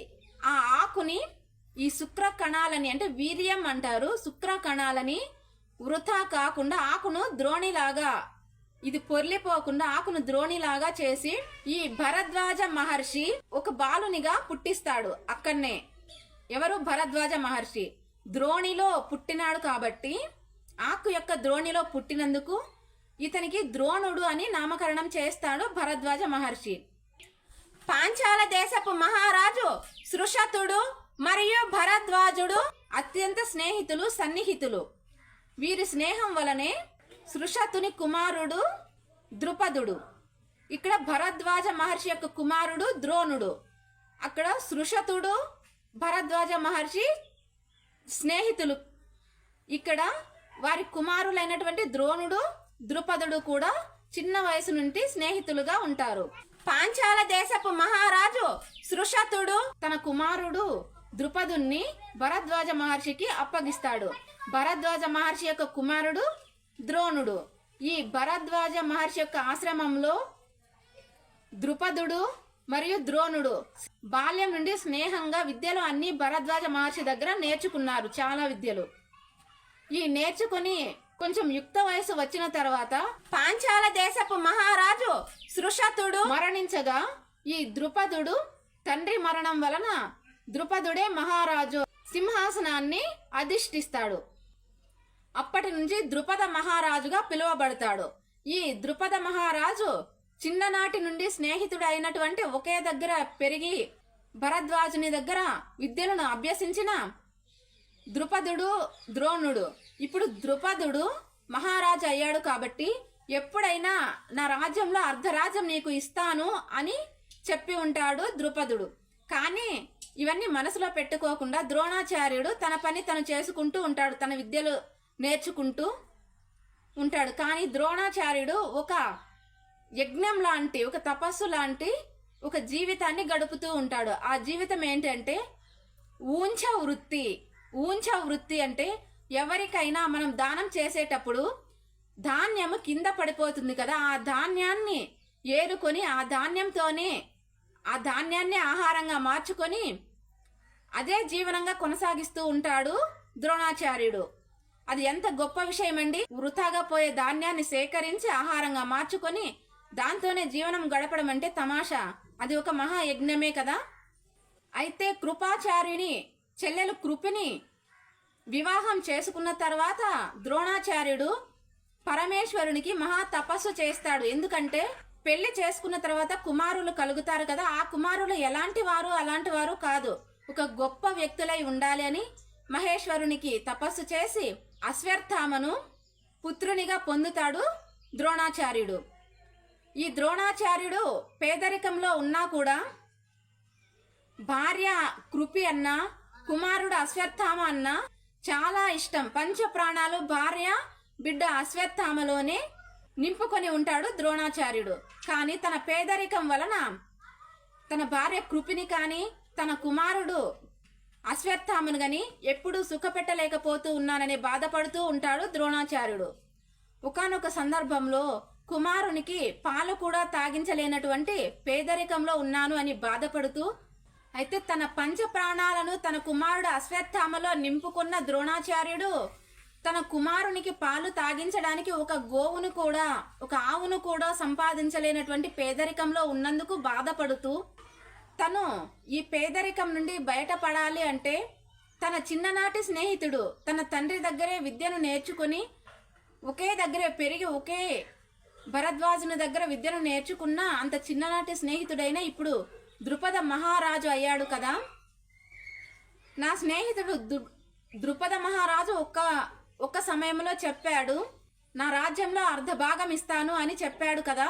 అదే విషయం గుర్తు చేస్తాను, నాకు అర్ధరాజ్యం కాకపోయినా ఒక గోవుని ఇస్తే కూడా చాలు అని అడగాలని వెళ్తాడు. ద్రుపద మహారాజు దగ్గరికి వెళ్ళిన ద్రోణాచార్యునికి నిరాశ ఎదురవుతుంది. అయితే ఎంత బాల్య స్నేహితులు అయినా కూడా సింహాసనం యొక్క పవర్ అది.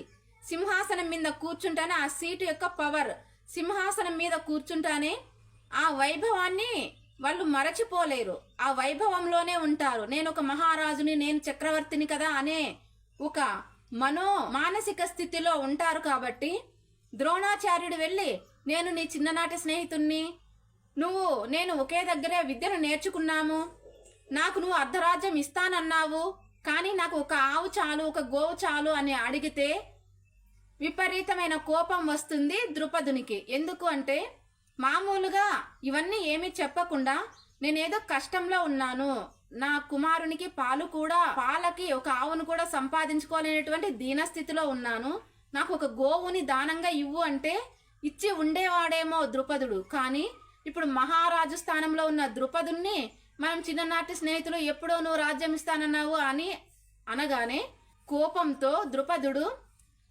నిందిస్తాడు ద్రోణాచార్యుణ్ణి.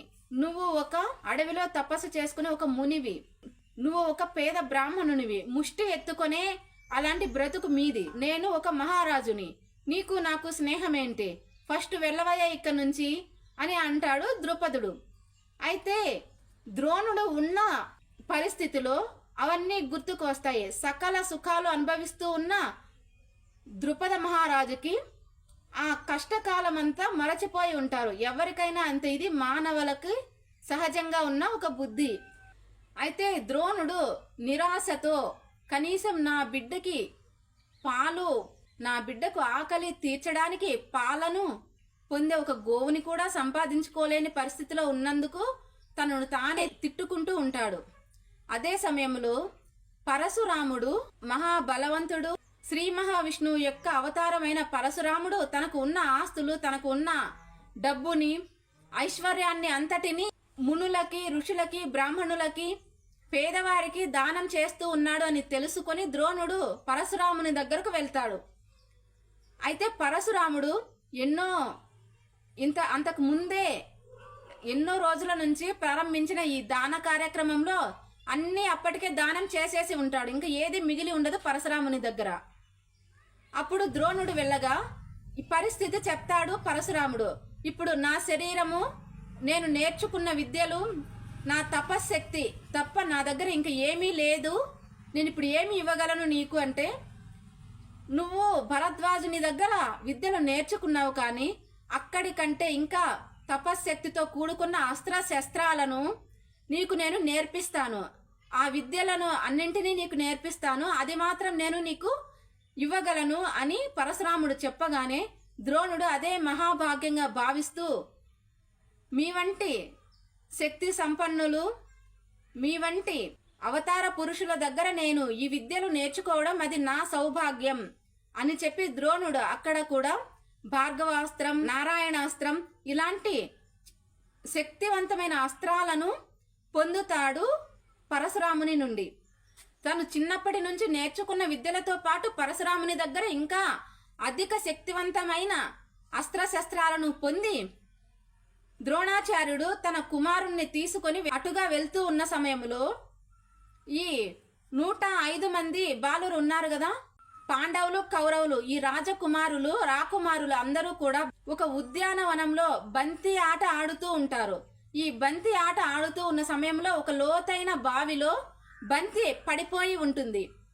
ఈ లోతైన బావిలో, ఎండిపోయిన నీరు లేనటువంటి బావిలో లోపల బంతిని ఎలా తీసుకోవాలి అని కట్టెలు విసరడం, రాళ్లు విసరడం, ఎవరెవరి చేతనొచ్చిన పనులన్నీ చేస్తూ ఉన్నారు బంతిని పైకి లాగడానికి. అంటే ఇప్పుడు ఉన్నట్టు చిన్న చిన్న బావులు కాదు, చాలా లోతైన బావులు. ఈ లోతైన బావి నుండి ఈ బంతిని ఎలా పొందాలి, అక్కడికి ఎవరైనా వస్తారు కదా పెద్దవాళ్ళు, ఆ పెద్దవాళ్ళతో కూడా ఈ బంతిని తీసియరా, ఈ బంతిని ఎలా అయితే బయటకు వస్తుంది అని అందరినీ అడుగుతూ తమ తమ ప్రయత్నాలు విశ్వ ప్రయత్నం చేస్తూ ఉంటారు ఆ బంతిని బయటకు తీయడానికి కౌరవులు పాండవులు కూడా. అయితే వీళ్ళ చేత కావట్లేదు, ఎలా తీయాలో ఐడియా రావట్లేదు. అప్పుడు ద్రోణాచార్యుడు ఏంటి ఇంతమంది పిల్లలు ఒకే చోట గుమికూడి ఉన్నారు అని ద్రోణాచార్యుడు వచ్చి మీరు ఏమిటి కోసం ఇలా ప్రయత్నిస్తూ ఉన్నారు అని అడగగా, మేము ఇలా కౌరవులు పాండవులము, మాది హస్తినాపుర సామ్రాజ్యము అని చెప్పగానే ద్రోణుడు మహా ఆనందంతో ఈ కృపాచార్యుడు కృపి యొక్క పుట్టినిల్లు అన్నమాట, అది ఒక రకంగా ఏది హస్తినాపురం, ద్రోణాచార్యుని భార్య యొక్క పుట్టినిల్లు పెరిగిన ఇల్లు హస్తినాపురం సామ్రాజ్యం, హస్తినాపురం అంతఃపురం. కాబట్టి ద్రోణుడు ఎంతో సంతోషంతో అయ్యో పిల్లలారా మీకు నేను తీసిస్తాను ఈ బంతిని అని ఒక బాణం ఆ బంతికి గుచ్చుకునేలాగా వేస్తాడు ద్రోణాచార్యుడు. మరో బాణం ఈ బాణానికి గుచ్చుకునేలాగా వేస్తాడు, మరో బాణం ఈ బాణానికి గుచ్చుకునేలాగా, ఇలా బాణానికి గుచ్చుకునేలాగా వేస్తూ పొడవాటి కట్టెలాగా తయారవుతుంది అది. ఈ పొడవాటి కట్టెలాగా తయారైన మొదటి బాణము బంతికి గుచ్చుకొని ఉంటుంది కాబట్టి ఆ బాణాన్ని లాగి ఈ పిల్లలకు ఇస్తాడు ద్రోణాచార్యుడు. మేము ఇంతగా ప్రయత్నిస్తే కూడా, పెద్దవాళ్ళని ఎంతమంది అడిగితే కూడా ఈ బంతిని మాకు ఇవ్వలేకపోయారు, కాబట్టి మీరు మా అంతఃపురానికి రండి అని ద్రోణాచార్యుడిని హస్తినాపుర అంతఃపురానికి తీసుకుని వెళ్తారు. కౌరవులు పాండవులు కూడా భీష్మాచార్యునికి పరిచయం చేస్తారు. అయితే భీష్మాచార్యుడే కదా కృపిని ద్రోణాచార్యునికి ఇచ్చి వివాహం జరిపించినది. ఓ ద్రోణాచార్యులు వారు మీరేనా అని, మీరు ఎక్కడికి వెళ్ళక్కరలేదు, మీరు ఇక్కడే ఉండి కృపాచార్యునితో కలిసి ఈ 105 మంది కౌరవులు పాండవులకు విద్యలు నేర్పించు అని అక్కడే ఆస్థానంలో ఆచార్యునిగా నియమించబడతాడు ద్రోణాచార్యుడు. ఇప్పటి నుంచి ద్రోణాచార్యుడు గురువుగా కౌరవులకు పాండవులకు కూడా ఒక గొప్ప గురువుగా, కౌరవులు పాండవులే కాకుండా ఇతర రాజ్యాల నుంచి వచ్చిన శిష్యులు కూడా ఉన్నారు. ఇతర రాజ్యాల నుంచి వచ్చిన రాకుమారులకు కూడా ఈ విద్యలన్నీ నేర్పిస్తూ ఉంటాడు ద్రోణాచార్యుడు. ఇప్పటి నుంచి కురుక్షేత్ర యుద్ధం వరకు ద్రోణాచార్యుడు ఈ హస్తినాపుర అంతఃపురంలోనే ఆచార్యునిగా కొనసాగుతాడు. ఈ విధంగా కృపాచార్యుని వద్ద ద్రోణాచార్యుని వద్ద విద్యలను అభ్యసిస్తూ అస్త్రశస్త్రాలను పొందుతూ విద్యాభ్యాసం చేస్తూ ఉన్నటువంటి కౌరవులకు పాండవులకు కూడా ఒక పరీక్ష పెట్టాలి, వీళ్ళు నిజంగా అభ్యాసం చేస్తున్నారా లేదా, ఎవరిలో ఏ టాలెంట్ ఉంది, ఎవరికి ఆర్చరీ, ఎవరికి విలువిద్యలో ఇంట్రెస్ట్ ఉంది, ఎవరు అయితే విలువిద్యకు అర్హులు, ఎవరు గదా యుద్ధానికి అర్హులు, ఎవరు ముష్టి యుద్ధంలో నేర్పరితనము ఉన్నది, ఎవరికి గుర్రపు స్వారీలో ఇంట్రెస్ట్ ఉంది, ఆసక్తి ఉంది. ఈ విధంగా ఎవరెవరు ఏమిట్లో నిష్ణాతులో తెలుసుకోవడానికి ఒక పరీక్ష పెట్టడానికి ద్రోణాచార్యుడు ఒక కృత్రిమ పావురాన్ని తయారు చేస్తాడు. ఆ కృత్రిమ పక్షి పేరు భాసం. ఈ భాసం అనే కృత్రిమ అంటే చెక్కతో తయారు చేసిన ఈ భాసం అనే పక్షిని ఒక చెట్టు కొమ్మ పైన పెట్టి అందరినీ పిలుస్తాడు. ఈ కౌరవులు పాండవులు అందరినీ కూడా ఒక లైన్లో నిలవాలి అని ఆదేశిస్తాడు. మొదట అందరికంటే పెద్దవాడు ధర్మరాజు కాబట్టి యుధిష్ఠరుడు మొదట నిలబడ్డాడు లైన్లో. అయితే యుధిష్ఠరుని అడుగుతాడు ద్రోణాచార్యుడు, ఈ పక్షి యొక్క కుడి కంటిని మాత్రమే కొట్టాలి, నువ్వు ఇంతవరకు విలువిద్య నేర్చుకున్నావు కదా, నీకు ఈ విలువిద్య పైన ఎంతవరకు ప్రాక్టీస్ చేశావు, అభ్యాసం చేసింది లేనిది తెలుసుకోవాలి కాబట్టి ఈ పక్షి యొక్క కుడి కంటిని నువ్వు కొట్టాలి అని చెప్తాడు ద్రోణాచార్యుడు. అలాగే ద్రోణాచార్యుడు చెప్పినదంతా విన్న ఈ ధర్మరాజుని అడుగుతాడు ద్రోణాచార్యుడు, ధర్మరాజా ఇప్పటి వరకు నేను చెప్పింది విన్నావు కదా, ఇప్పుడు చూసి నీకు ఈ పక్షిలో ఏమి కనిపిస్తోందో చెప్పు అని అడుగుతాడు. అయితే ధర్మరాజు, అదేంటి గురువు గారు, నాకు చెట్టు కనిపిస్తోంది, చెట్టు యొక్క కొమ్మలు కనిపిస్తున్నాయి, ఆకులు కనిపిస్తున్నాయి, పక్షి యొక్క ఈకలు కనిపిస్తున్నాయి, పక్షి యొక్క రెక్కలు కనిపిస్తున్నాయి, ఇలా చెప్తాడు ధర్మరాజు. నేను కొట్టమనిందేంది, నువ్వు చెప్తున్న ఆన్సర్ ఏంటి అని ధర్మరాజు, నువ్వు విలువిద్యకు పనికి రావని ధర్మరాజును పక్కన నిలబెడతాడు ద్రోణాచార్యుడు. ఈ 100 మంది కౌరవులని పాండవులని అందరినీ అడగగా ధర్మరాజు చెప్పిన ఆన్సర్లే వాళ్ళు కూడా చెప్తారు. నాకు ఆకాశం కనిపిస్తుంది, పైన ఉన్న వేరే పక్షులు కూడా కనిపిస్తున్నాయి, ఇలాంటి వింత వింత ఆన్సర్లు చెప్తారు. కానీ వీళ్ళ టార్గెట్ ఏంటి?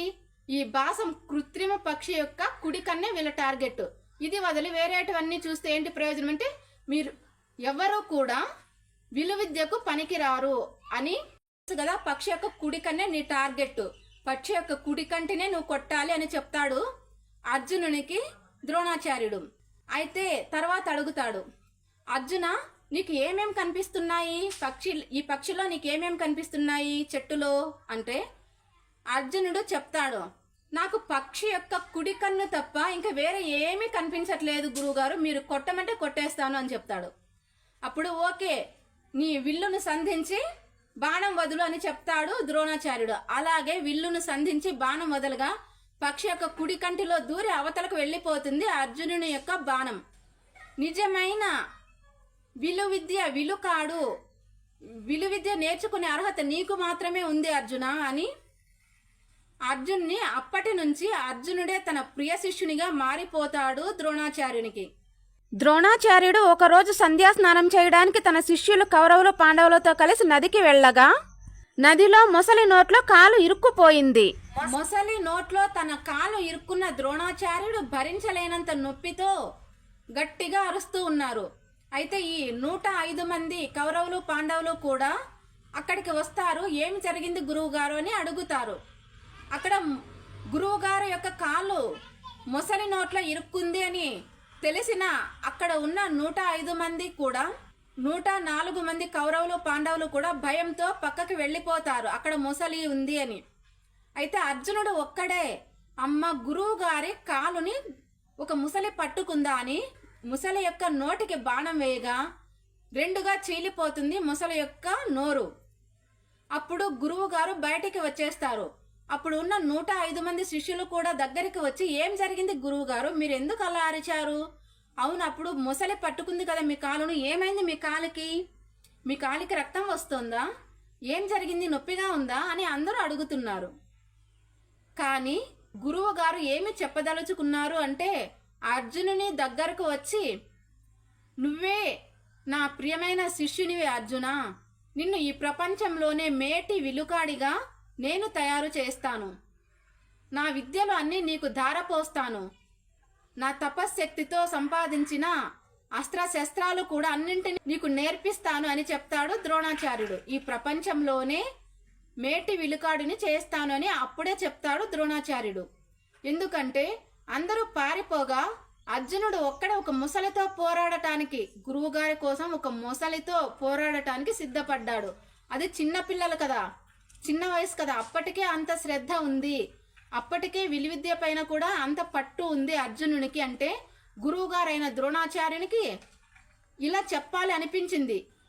ఈ అర్జునుని క్రమశిక్షణ, మాట తీరు, వినయ విధేయతలు ఒకటే కాదు, పౌరుషం, రోషం, ఈ యుద్ధం చేసే అటువంటి ఒక ధైర్యం, ఇవన్నీ కలగలిపి ఉన్న అర్జునుడు అంటే ద్రోణాచార్యునికి చాలా ఇష్టం. తన కుమారుడైనటువంటి అశ్వత్థామకి కూడా నేర్పించని విద్యలు కూడా, అస్త్రశస్త్రాలు కూడా అర్జునునికి నేర్పిస్తాడు ద్రోణాచార్యుడు. అంత ఇష్టం అర్జునుడు అంటే ద్రోణాచార్యునికి. ఈ విధంగా విద్యాభ్యాసం చేస్తూ ఉన్న ఈ కౌరవులు పాండవులు ద్రోణాచార్యునితో కలిసి ఒకరోజు వేటకు వెళ్తారు.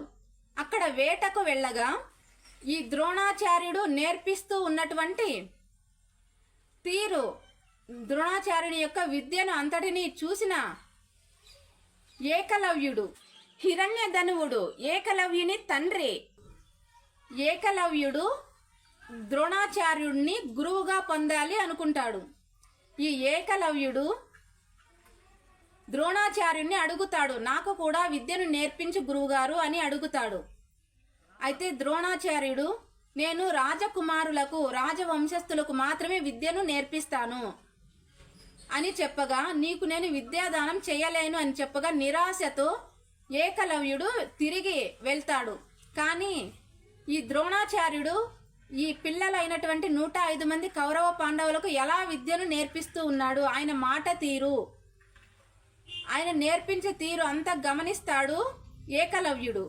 ఇదంతా చూసి ద్రోణాచార్యుని యొక్క విగ్రహాన్ని మట్టితో తయారు చేసి ద్రోణాచార్యుడే నేర్పిస్తూ ఉన్నట్టుగా మానసికంగా సిద్ధమవుతాడు ఏకలవ్యుడు. ఏకలవ్యుని మానసిక పరిస్థితి ఎలా ఉంది అంటే ద్రోణాచార్యుడు కంటితోనూ నోటితోనూ కూడా తనకు టార్గెట్ నిర్దేశించి తనకు విద్యను నేర్పిస్తూ ఉన్నట్టుగా ఊహించుకొని ద్రోణాచార్యుడు ఈ అస్త్రం వేయి, ఆ అస్త్రం వేయి, బాణాన్ని ఇలా పట్టుకో, విల్లు ఇలా సంధించు అని మాటలు వినిపిస్తూ ఉన్నట్టుగానే మానసికంగా సిద్ధపడిపోయాడు. అలాంటి మానసిక పరిస్థితిలో ఉన్నాడు ఈ ఏకలవ్యుడు. ఇదే విధంగా ద్రోణాచార్యుడు చెప్పుతూ ఉండగా తను విద్యను ఈ అస్త్రాలను వేస్తూ ఉన్నట్లు ధనుర్విద్యలో ఎన్ని రకాల అస్త్రశస్త్రాలు ఉంటే అవన్నీ కూడా తన సాధన వలన సాధిస్తాడు ఏకలవ్యుడు. ఏకలవ్యుడు ఇలా సాధన చేస్తూ ఉన్న సమయంలో మరొక్క రోజు ఈ 105 మంది కౌరవులు పాండవులతో కలిసి ద్రోణాచార్యుడు మళ్ళీ వేటకు వెళ్తారు. ఈ వేటకు వెళ్ళిన సందర్భంలో తమ వెంట కుక్కను కూడా తీసుకొని వెళ్తారు ద్రోణాచార్యులు వారు. ఈ కుక్క వీళ్ళు ఒక దారిలో వెళ్తూ ఉంటే కుక్కలు అటు ఇటు వెళ్తూ ఉంటాయి కదా, ఈ అటు ఇటు వెళ్లే సమయంలో ఏకలవ్యుడు సాధన చేస్తున్న ప్రాంతంలోనికి నాలిక ముందరికి చాపుకొని నీళ్ల కోసమేమో అక్కడేమన్నా ఏకలవ్యుడు నివసిస్తూ ఉన్న ప్రాంతంలో నీళ్ళేమైనా ఉన్నాయేమో, నీళ్ల కోసం వెళ్తుందేమో ఈ కుక్క. నాలుక చాపుకొని వెళ్తూ ఉన్న కుక్కను చూసి శబ్దాన్ని చూసి ఏకలవ్యుడు ఒక 7 బాణాలను ఒకేసారి కుక్క యొక్క నాలుకకు వేస్తాడు. 7 బాణాలు ఒకే చోట కుక్క యొక్క నాలుక మీద గుచ్చుకునేలాగా వేస్తాడు ఏకలవ్యుడు. ఒక పుష్పంలాగా విచ్చుకొని ఉంది కుక్క యొక్క నాలుక. అలాగే ఆ బాణాలతో వేసిన ఆ నాలుకతోనే ఈ గురువుగారు ద్రోణాచార్యుల దగ్గరకు వస్తుంది కుక్క. ఇంత పైశాచికంగా అమాయకురాలైనటువంటి ఈ జంతువు పైన, కుక్క పైన ఎవరు ఇంతటి దాడి చేశారు? అసలు కుక్కకు ఇంత విద్యను ప్రదర్శించి కుక్కను హింసించే అంత అవసరం ఎవరికి ఉంది అని ఆలోచిస్తాడు ద్రోణాచార్యుడు. అయితే అర్జునుడు కూడా చూస్తాడు కదా ఆ కుక్క యొక్క నాలుకను. ఈ కుక్క యొక్క నాలుక ఇలా పుష్పంలాగా విచ్చుకొని ఉందంటే 7 బాణాలు ఒకేసారి వేసిన వాళ్ళే అయి ఉండాలి. 7 బాణాలతో గుచ్చుకున్న ఈ నాలుక స్పష్టంగా కనిపిస్తోంది అర్జునునికి. అయితే అర్జునునికి కోపం వస్తుంది. ఏంటి గురువుగారు, ఈ ప్రపంచంలోనే మేటి విలుకాడిని చేస్తానని చెప్పి మరి ఎవరికో ఇంత నాకంటే గొప్ప విద్యను నేర్పించినట్టున్నారు మీరు, ఎవరు అని అడుగుతాడు అర్జునుడు. లేదు అర్జున, నేను ఎవరికి విలువిద్య నేర్పించనే లేదు వేరే వాళ్ళకి అని చెప్పి ఈ కుక్క పోయే దారిలో కుక్క యొక్క రక్తం బొట్టులను అనుసరిస్తూ వెళ్తారు. వెళితే అక్కడ ఏకలవ్యుడు సాధన చేస్తూ ఉన్నాడు ద్రోణాచార్యుని విగ్రహం ముందు. అప్పుడు అడుగుతాడు ద్రోణాచార్యుడు, నువ్వేనా ఈ కుక్కకి ఇలా చేశావు అని. ఏకలవ్యుని దగ్గరకు వెళ్ళగా ద్రోణాచార్యుని కాళ్ళపైన పడి ఎంతో గురువు దగ్గరికి వచ్చాడు కదా అని పట్టరాని సంతోషం వ్యక్తం చేసి ఒక పండుగలాగా జరుపుకుంటాడు ఏకలవ్యుడు. గురువు గారికి ఏమిచ్చినా రుణం తీర్చుకోలేను కదా, ఒక ఉత్సవంగా, ఒక అంత వైభవంగా ఒక ఉత్సవాన్ని ఏర్పాటు చేసి ద్రోణాచార్యులకి ఈ 105 మంది కౌరవ పాండవులకు విందు ఏర్పాటు చేస్తాడు ఏకలవ్యుడు, ఏకలవ్యుని తండ్రి. అయితే ఈ విందు కార్యక్రమాలు అన్నీ అయిపోయిన తర్వాత ఈ ద్రోణాచార్యుడు అడుగుతాడు, నువ్వు విద్య నేర్చుకున్నావు కదా, అది చెప్పకనే గురువుగారికి తెలియకుండా విద్యను నేర్చుకోవడం ఒక అన్యాయం, అధర్మము. అయితే విద్యను నువ్వు ఎలా నేర్చుకున్నావంటే నువ్వు చెప్పడం ద్వారానే, నువ్వు బాణం వదులు అని చెప్పిన తర్వాతనే నేను ఈ విధంగానే ప్రాక్టీస్ చేశాను, ఈ విధంగానే సాధన చేశాను, ఇది దొంగతనం ఎలా అవుతుంది అని అడుగుతాడు ఏకలవ్యుడు. సరే అప్పుడు నువ్వు గురువుగా అంగీకరిస్తున్నావు కదా అంటాడు ద్రోణాచార్యుడు అవును గురువు గారు మీరే నా గురువు అని చెప్తాడు. అప్పుడు నాకు గురుదక్షిణ ఇవ్వాలి కదా అంటాడు ద్రోణాచార్యుడు. నా ప్రాణాన్ని ఇవ్వమన్నే ఇస్తాను, నేను ఎన్నో అస్త్రశస్త్రాలను నేర్చుకున్నాను, అంతే చాలు నాకి. ఏకలవ్యుడు మీరు ఏమడిగినా ఇస్తాను అని చెప్పగానే ద్రోణాచార్యుడు నీ కుడి చేతి యొక్క బొటనవేలుని నాకు గురుదక్షిణగా ఇవ్వమని అడుగుతాడు ద్రోణాచార్యుడు. అలాగే ఒక్క క్షణం కూడా ఆలోచించకుండా తన బొటనవేలును కత్తిరించి ద్రోణాచార్యునికి తాంబూలంలో పెట్టి ఇస్తాడు ఏకలవ్యుడు. అయితే ఇది నేను ఏ ఉద్దేశంతో అడిగినా కూడా నీ త్యాగము అనిర్వచనీయమైనది, చరిత్రలో నిలిచిపోతుంది. ఏకలవ్యుని యొక్క గురుదక్షిణ ఇవ్వడంతో ఏకలవ్యుని పేరు ఆచంద్ర తారార్థం చెరిగిపోదు అని చెప్తాడు ద్రోణాచార్యుడు. అయితే ఈ సందర్భాన్ని ఒక్కొక్కరు ఒక్కోలాగా చెప్తారు. అర్జునుణ్ణి మేటి విలుకాడిని చెయ్యాలనే దురుద్దేశంతోనే ఏకలవ్యుని బొటనవేలు తీసేశాడు అని గురుదక్షిణగా అడిగాడు అని, లేదా ఏకలవ్యుడు ఈ పైశాచిక కుక్క నాలుక పైన 7 బాణాలు వేసి హింసించినప్పుడు ఏకలవ్యుని యొక్క మానసిక స్థితిని అర్థం చేసుకుని ఇతడు ఎప్పుడూ కూడా ధర్మం వైపు ఉండనటువంటి పైశాచిక మనస్తత్వం ఉంది అని, ఇతను అంత వీరుడు కానవసరం లేదు, ఎందుకంటే ఇతనికి పైశాచిక మనస్తత్వం వలన ఇతడు పెద్ద వీరుడు అయినా కూడా ప్రజలకు ఉపయోగపడే పనులు చేయకపోవచ్చు, ఎందుకంటే ఇతని మనసు ప్రశాంతమైన మనసు లేదు. ఒక అమాయకమైన జంతువు కుక్కను ఇంత బాధ పెట్టినవాడు రేపు ప్రజలను, ఇతడు పెద్ద మహావీరుడైతే ప్రజలను ఎలా కాపాడుతాడు? ఇతని పైశాచిక బుద్ధి ఈ రాక్షసులకు సంబంధించిన బుద్ధి అయి ఉంటుంది అని ద్రోణాచార్యుడు ఇలా చేశాడు అంటారు. కానీ ఈ ద్రోణాచార్యుడు కానీ పెద్ద మహర్షులు గురువులు అందరూ కూడా త్రికాలగ్నులు. వాళ్ళకు తపశ్శక్తితో వారి మనస్తత్వాన్ని కనుక్కుంటారు, వారి భవిష్యత్తును కనుక్కుంటారు. కాబట్టి ద్రోణాచార్యుడు అన్ని విధాల ఆలోచించే ఈ గురుదక్షిణ ఏకలవ్యుని దగ్గర బొటనవేలు, కుడి చేతి బొటనవేలు అడిగాడు అని కొందరు అంటారు. ఇది చరిత్రలోని వాస్తవం. ఏంటంటే ఎవరెవరికి తోచినట్టు వాళ్ళు ఆలోచించుకోవచ్చు. హిరణ్యధనువుడు ఏకలవ్యుని తండ్రి జరాసంధుడు అనే ఒక దుర్మార్గపు రాజు యొక్క కొలువులో పని చేస్తూ ఉంటాడు. ఈ జరాసంధుడు ఎవరు అంటే దుర్యోధనునికి అత్యంత ప్రియమైన ఒక మహారాజు. ఇవి అన్నీ కూడా ద్రోణాచార్యుడు త్రికాలగ్నుడు, ముందు మహర్షులందరూ కూడా గురువులందరూ కూడా ఇప్పటి ఈ క్షణంలో మంచి చెడును గూర్చి కాకుండా 3 కాలాలలో మంచి చెడును గూర్చి ఆలోచించే వాళ్ళే గురువులు, ఋషులు, మునులు. వీరందరూ కూడా ఈ విధంగా తను నేర్పించకపోయినా తన విగ్రహం ముందు తను బోధించినట్టుగా మనసులో అనుకొని విద్యను, ఎన్నో అస్త్రశస్త్రాలను విద్యను నేర్చుకున్న ఏకలవ్యుని దగ్గర తను బొటనవేలు అడగడం ఎంతవరకు రైట్, ఎంతవరకు తప్పు అనేది అందరికీ ఎవరెవరి ఆలోచన వాళ్ళది, ఎవరెవరి అభిప్రాయం వాళ్ళది. అన్నీ ఇప్పుడు మహర్షుల గురించి, గురువుల గురించి మనకు తెలుసు కాబట్టి వాళ్ళు పుణ్యానికే ఏ పని చేయరు. ఒక పని చేశారు అంటే దానికి ఎన్నో కారణాలు ఉంటాయి. కాబట్టి ఎవరిని నిందించాల్సిన అవసరం లేదు. అయితే అర్జునునికి ఏకలవ్యుని మీద కక్ష కాదు, లేదా ఈ ద్రోణాచార్యుడు తననే మేటి విలుకాడుగా, ఈ యుగానికే మేటి, ఈ ద్వాపర యుగానికే మేటి విలుకాడుగా అర్జునున్నే చేస్తాను అని మాట ఇచ్చిన ద్రోణాచార్యుని శిష్యుడే తనకంటే ఇంకా గొప్ప విద్యలు నేర్చుకున్నవాడు ఏకలవ్యుడు ఉన్నాడు. కాబట్టి మరి నాకు ఇచ్చిన మాట ఏంటి? నేను మేటి విలుకాడుని కావాలని అర్జునుడు ఎప్పుడు అడగలేదు ద్రోణాచార్యుని. ద్రోణాచార్యుడే మెచ్చుకొని మేటి విలుకాడుని చేస్తాను అని చెప్పాడు. కానీ తనకంటే గొప్ప విద్యలు అంటే శబ్దభేరి అనే ఒక అస్త్రం కానీ ఆ విద్యను కానీ వినే ఉండడు, నేర్చుకునే ఉండడు అర్జునుడు అప్పటిదాకా. అయితే రాను నేర్పించేవాడేమో ద్రోణాచార్యుడు. అంటే ఇప్పటికే ఇంతకు ముందుగానే శబ్దభేరిని వేసి కుక్కకు ఒక పుష్పంలాగా 7 బాణాలను ఒకే చోట గుచ్చుకునేలాగా వేసిన ఏకలవ్యుడు తన కంటే మేటి విలుకాడు అని అర్జునుడు గ్రహించాడు అప్పటికి. ఆ తర్వాత నేర్చుకోవడం కథ వేరే.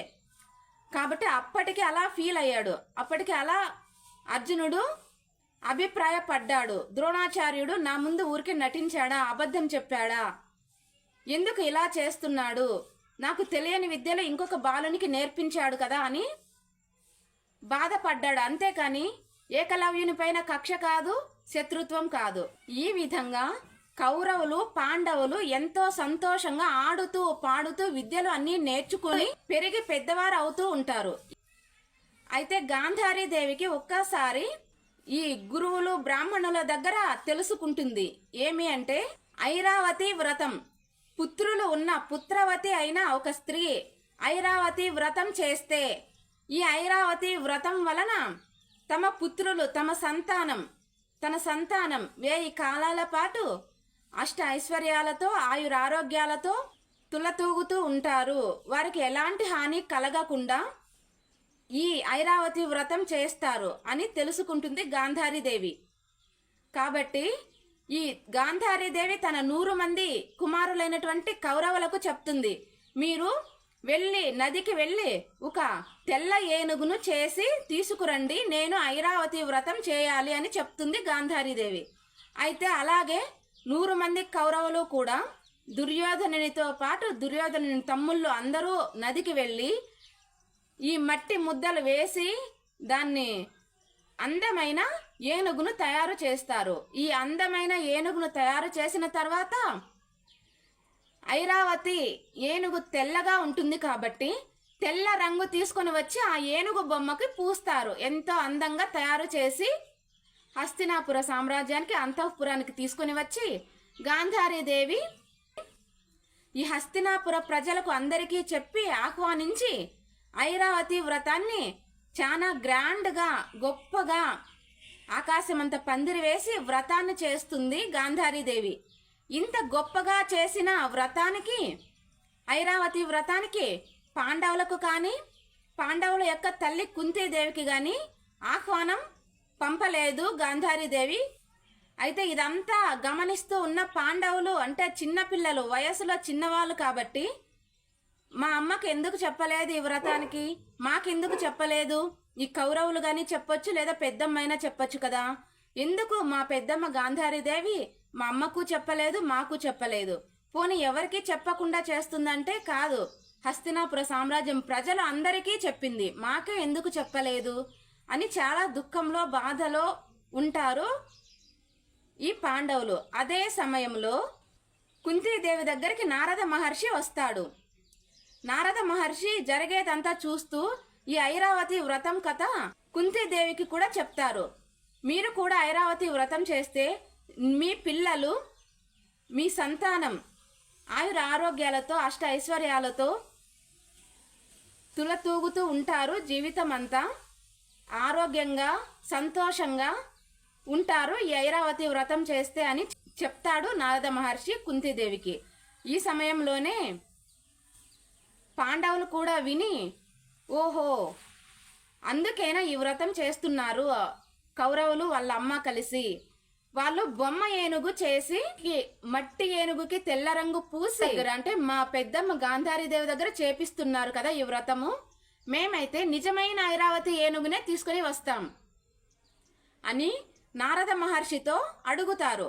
ఈ నిజమైన ఐరావతి ఏనుగు ఎక్కడ ఉంటుంది అని. అయితే నారద మహర్షి ఈ పంచ పాండవులకు కూడా చెప్తాడు, ఐరావతి ఏనుగు అంటే దేవరాజు, దేవతలకు దేవుళ్లకు రాజు అయినటువంటి దేవేంద్రుని దగ్గర దేవేంద్రుని యొక్క వాహనమే ఈ ఐరావతి. దేవేంద్రుని యొక్క వాహనం తెల్ల ఏనుగు, ఆ ఏనుగు పేరే ఐరావతి. మీరు స్వర్గానికి వెళ్ళి ఈ ఐరావతి ఏనుగుని దేవేంద్రుని దగ్గర పర్మిషన్ తీసుకొని ఇక్కడికి తీసుకురావడం ఎలా సాధ్యమవుతుంది అని అడుగుతాడు నారద మహర్షి. మహర్షి గారు, మీరు మాకు ఇంత సమాచారం ఇచ్చినందుకు మీకు ధన్యవాదాలు, కానీ అది ఎలా తెచ్చుకోవాలి, ఐరావతాన్ని భూమి మీదకు హస్తినాపుర అంతఃపురానికి ఎలా తీసుకురావాలో అది మాకు తెలుసు మహర్షి గారు అని నమస్కరిస్తారు నారద మహర్షికి. ధర్మరాజు, భీముడు, అర్జునుడు, నకులుడు, సహదేవుడు ఈ పంచ పాండవులు కూడా నారద మహర్షికి ఎంతో వినయ విధేయతలతో నమస్కారం చేసి ఇంకా తమ పనిని ప్రారంభిస్తారు. స్వర్గానికి ఎలా వెళ్ళాలి అంటే, స్వర్గానికి అప్పటికే ఎన్నో దివ్య అస్త్రాలను పొందిన తన గురువు ద్రోణాచార్యుని దగ్గర, కృపాచార్యుని దగ్గర ఎన్నో అస్త్రశస్త్రాలను నేర్చుకొని పొంది ఉంటారు ఈ పంచ పాండవులు, కౌరవులు అందరూ కూడా. కానీ ఈ ఆలోచన పాండవులకు మాత్రమే వస్తుంది. దానికి మేటి విలుకాడైనటువంటి భయంకరమైన ధనుర్ధారి, ధనుర్విద్యను నేర్చుకున్న ఈ అర్జునుడు స్వర్గానికి తన బాణాలతోనే నిచ్చెన కడతాడు. ఈ అర్జునుడు స్వర్గానికి బాణాలతో నిచ్చెన కట్టిన ఆ నిచ్చెన మీద ఎక్కి భీమసేనుడు స్వర్గానికి నిచ్చెన మీద వెళ్తాడు. స్వర్గానికి వెళ్లి దేవేంద్రునితో అడుగుతారు. దేవరాజు యొక్క దేవేంద్రునికి భీమసేనుడు వినయంగా నమస్కరించి, దేవరాజా, దేవేంద్రుల గారు, మా తమ్ముడు పంపాడు నన్ను నిచ్చెన కట్టి, ఆ నిచ్చెన పైన నేను వచ్చాను స్వర్గానికి. మీరు మా అమ్మ ఐరావతి వ్రతం చేయాలి అనుకుంటోంది కాబట్టి మీరు మా అమ్మ చేసే వ్రతం కోసం మీ ఐరావతి ఏనుగుని మా హస్తినాపురానికి పంపించవలసిందిగా కోరుతాడు భీమసేనుడు. అయితే దేవేంద్రుడు చెప్తాడు, భీమసేన, నువ్వు చూస్తే చిన్న పిల్లవాడివి. ఐరావతి ఏనుగు మహాశక్తివంతమైనది, ఎన్నో దివ్య శక్తులు కలిగినది. దేవతలందరికీ ఎన్ని శక్తులుంటే ఐరావతి ఏనుగుకి అన్ని శక్తులు ఉంటాయి. అందుకే ఐరావతి ఏనుగు నాకు వాహనంగా ఉంది. దేవరాజు అయినా నా ఐరావతి ఏనుగు వాహనంగా ఉంది అంటే ఆ ఐరావతి ఏనుగుకి ఎంత మహత్యం ఉందో తెలుసుకోవాలి కదా. ముందు ఈ ఐరావతి ఏనుగు అల్పుల మాటలు వినదు, అల్పుల యొక్క మాటలను లెక్క చేయదు. ఐరావతి ఏనుగు నీ మాట వినాలి అంటే నువ్వు ఐరావతి ఏనుగుతో యుద్ధం చేసి ఐరావతి ఏనుగును ఓడిస్తే అప్పుడు ఐరావతి ఏనుగు నీకు లొంగుతుంది. అంతేకాని మా హస్తినాపురానికి రమ్మంటే సింపుల్ గా ఐరావతి ఏనుగు రాదు అని చెప్తాడు దేవేంద్రుడు. అప్పుడు భీమసేనుడు, అంతే కదా, ఐరావతి ఏనుగు పైన యుద్ధం చేసి ఐరావతి ఏనుగును ఓడించాలి, అంతే కదా అని యుద్ధానికి వెళ్తాడు భీమసేనుడు. మహాబలవంతుడు కదా, పుట్టుకతోనే వజ్ర శరీరంతో పుట్టినవాడు కదా, 100 మంది కౌరవులను ఏడిపిస్తూ ఉన్నాడు కదా తన అల్లరి చేష్టలతో. అంటే భీమసేనునికి మనసంతా ఇలాగే ఉంది, యుద్ధం చేసి ఓడిస్తే నా మాట వింటుంది కదా ఐరావతి ఏనుగు అనుకుంటూ ఉన్నాడు భీమసేనుడు తన పిల్ల ఆలోచనలతో. అయితే ఐరావతి ఏనుగు పైన యుద్ధానికి వెళ్ళగానే తన తొండంతో ఫుట్బాల్ని కొట్టినట్టు ఒకసారి అట్లా తోయగానే 1 కిలోమీటర్ దూరం వెళ్ళి ఫుట్బాల్ లాగా పడిపోతాడు భీమసేనుడు. అప్పుడు అర్థమవుతుంది ఐరావతి ఏనుగు యొక్క శక్తి ఏంటి అని భీమసేనునికి. అయితే అంతకు ముందు నాగలోకంలో ఆర్యకుడు తన అమ్మగారి ముత్తాత అయినటువంటి ఆర్యక భగవాన్ 10 కుండల అమృతం ఇచ్చాడు కదా భీమసేనునికి. ఈ 10 కుండల అమృతం తాగి 10,000 ఏనుగుల బలం సంపాదించాడు కదా. అలాగే ఆర్యకుడు ఒక మంత్రాన్ని కూడా ఉపదేశించాడు. జై ఆర్యక అంటే భీమసేనుడు పెద్దగా పెరిగిపోతాడు, 1000 ఏనుగులంతా పెద్దగా పెరిగిపోతాడు. మళ్ళీ జై ఆర్యక అంటే తన శరీరాన్ని చిన్నగా సూక్ష్మ రూపంలో కూడా మారిపోయే శక్తి ఉంటుంది ఆ మంత్రానికి. అది గుర్తుకు తెచ్చుకొని భీమసేనుడు జై ఆర్యక అని ఈ ఏనుగు కంటే 100 రెట్లు పెద్దగా పెరిగిపోతాడు భీమసేనుడు.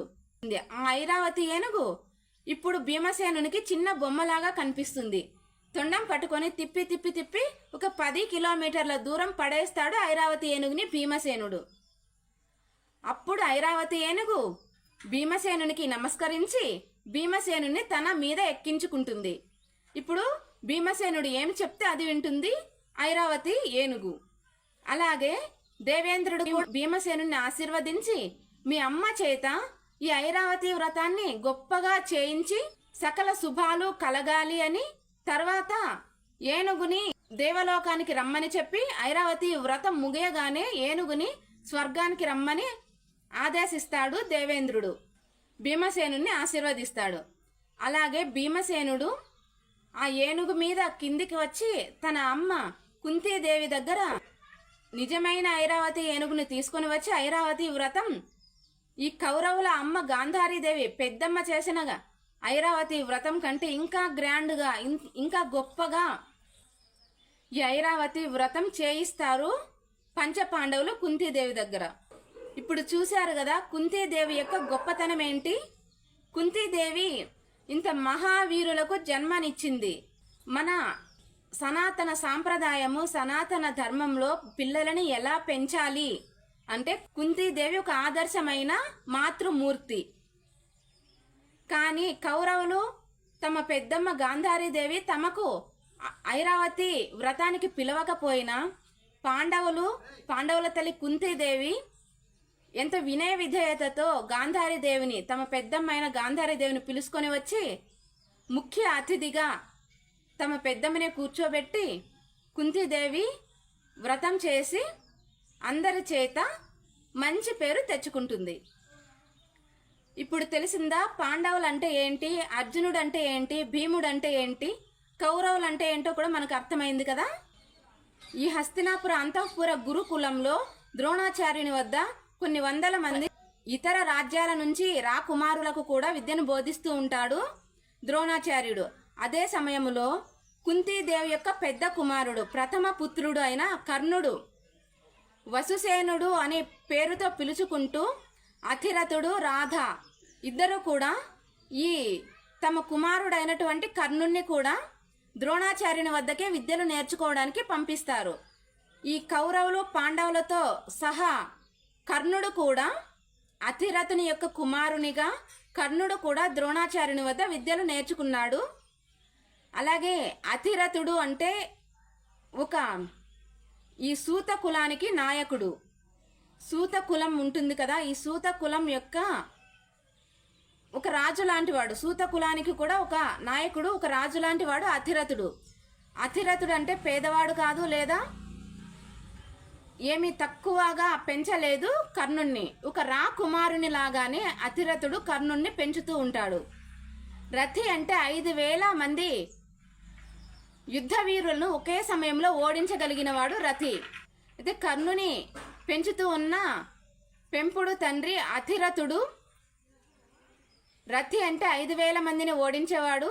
5,000కు 12 రెట్లు ఎక్కువ 60,000 మంది సైనికులను 60,000 మంది యుద్ధ వీరులను ఒకే సమయంలో ఓడించగలిగి మట్టి కరిపించగలిగే శక్తివంతుడే అతిరథుడు అంటే. కాబట్టి అతిరథునికి కూడా అన్ని విద్యలు వచ్చు. అతిరథుడు కూడా కర్ణుని పెంచుతూనే చాలా విద్యలు నేర్పిస్తూనే కర్ణుని పెంచుతాడు. అలాగే ద్రోణాచార్యుని వద్ద కూడా విద్యను నేర్చుకోవడానికి అభ్యసించడానికి పంపిస్తాడు అతిరథుడు కర్ణుణ్ణి.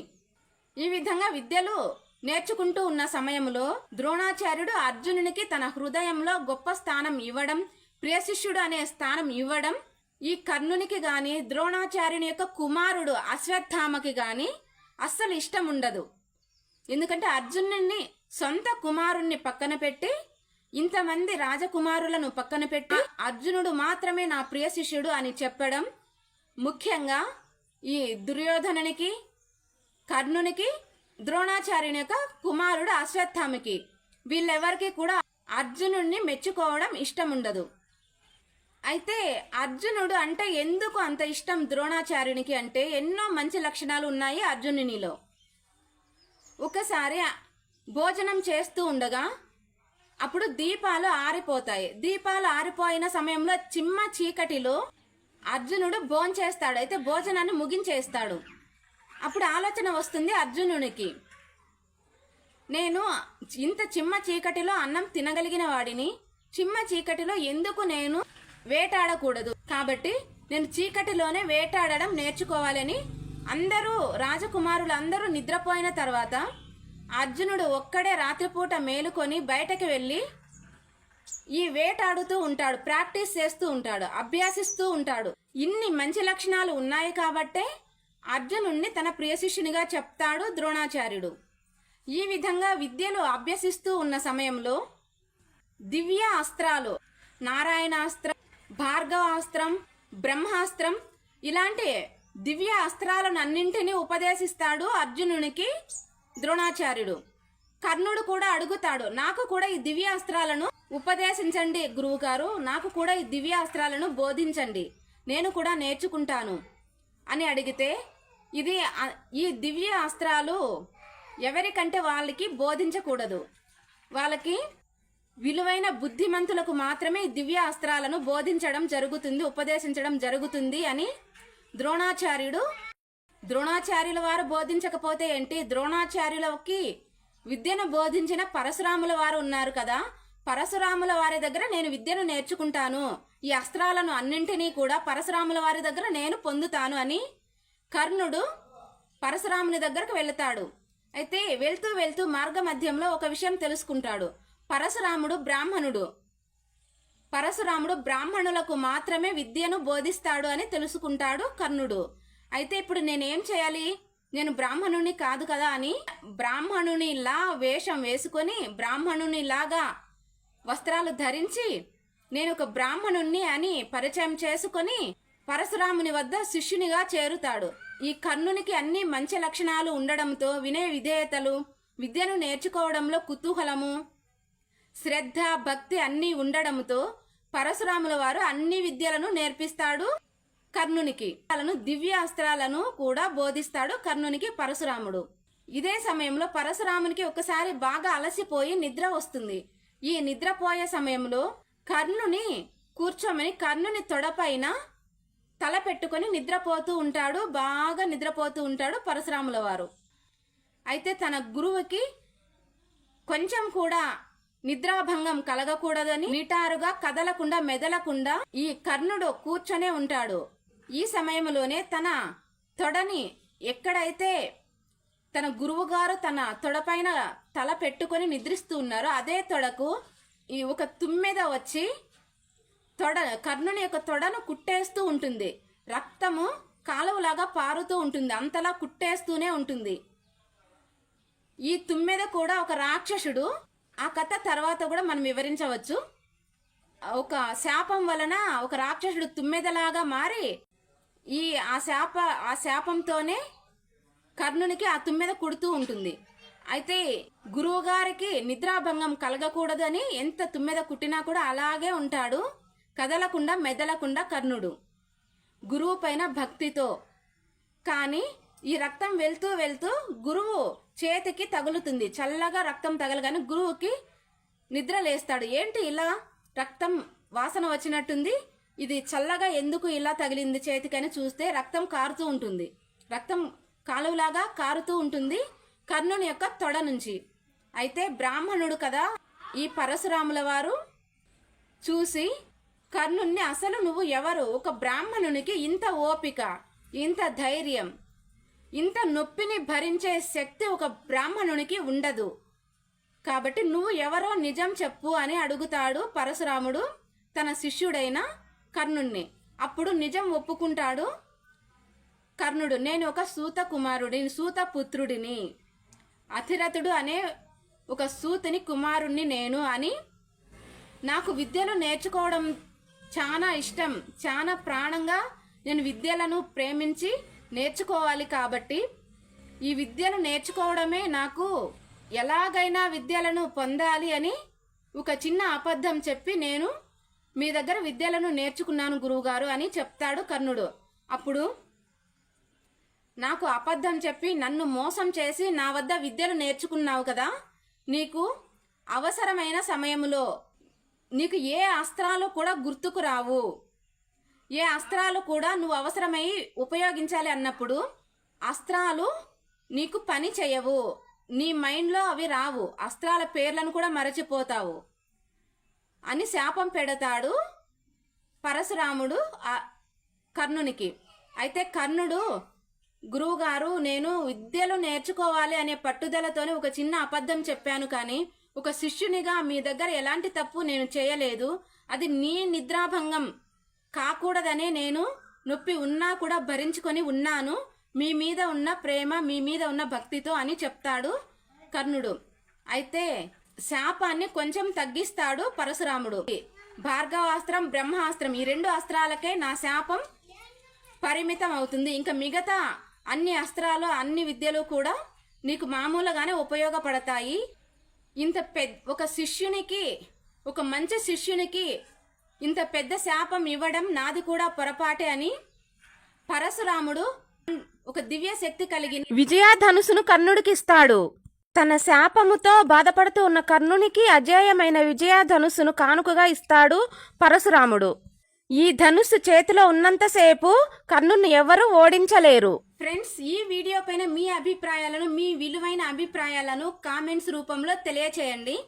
నెక్స్ట్ వీడియోలో, వచ్చే వీడియోలో ఇంత అల్లరి చిల్లరి చేష్టలతో, గొడవలతో ఒకరి మీద ఒకరు పోటీ పడి కౌరవులు, పాండవులు, ఇతర రాజకుమారులు అందరూ కూడా కష్టపడి నేర్చుకున్న ఈ విద్యలు అన్ని హస్తినాపుర ప్రజల ముందు, హస్తినాపుర పాలకుల ముందు, రాజుల ముందు వీరి విద్యలను ప్రదర్శించే ఒక రంగస్థలం, అద్భుతమైన సన్నివేశాలతో రంగస్థలం.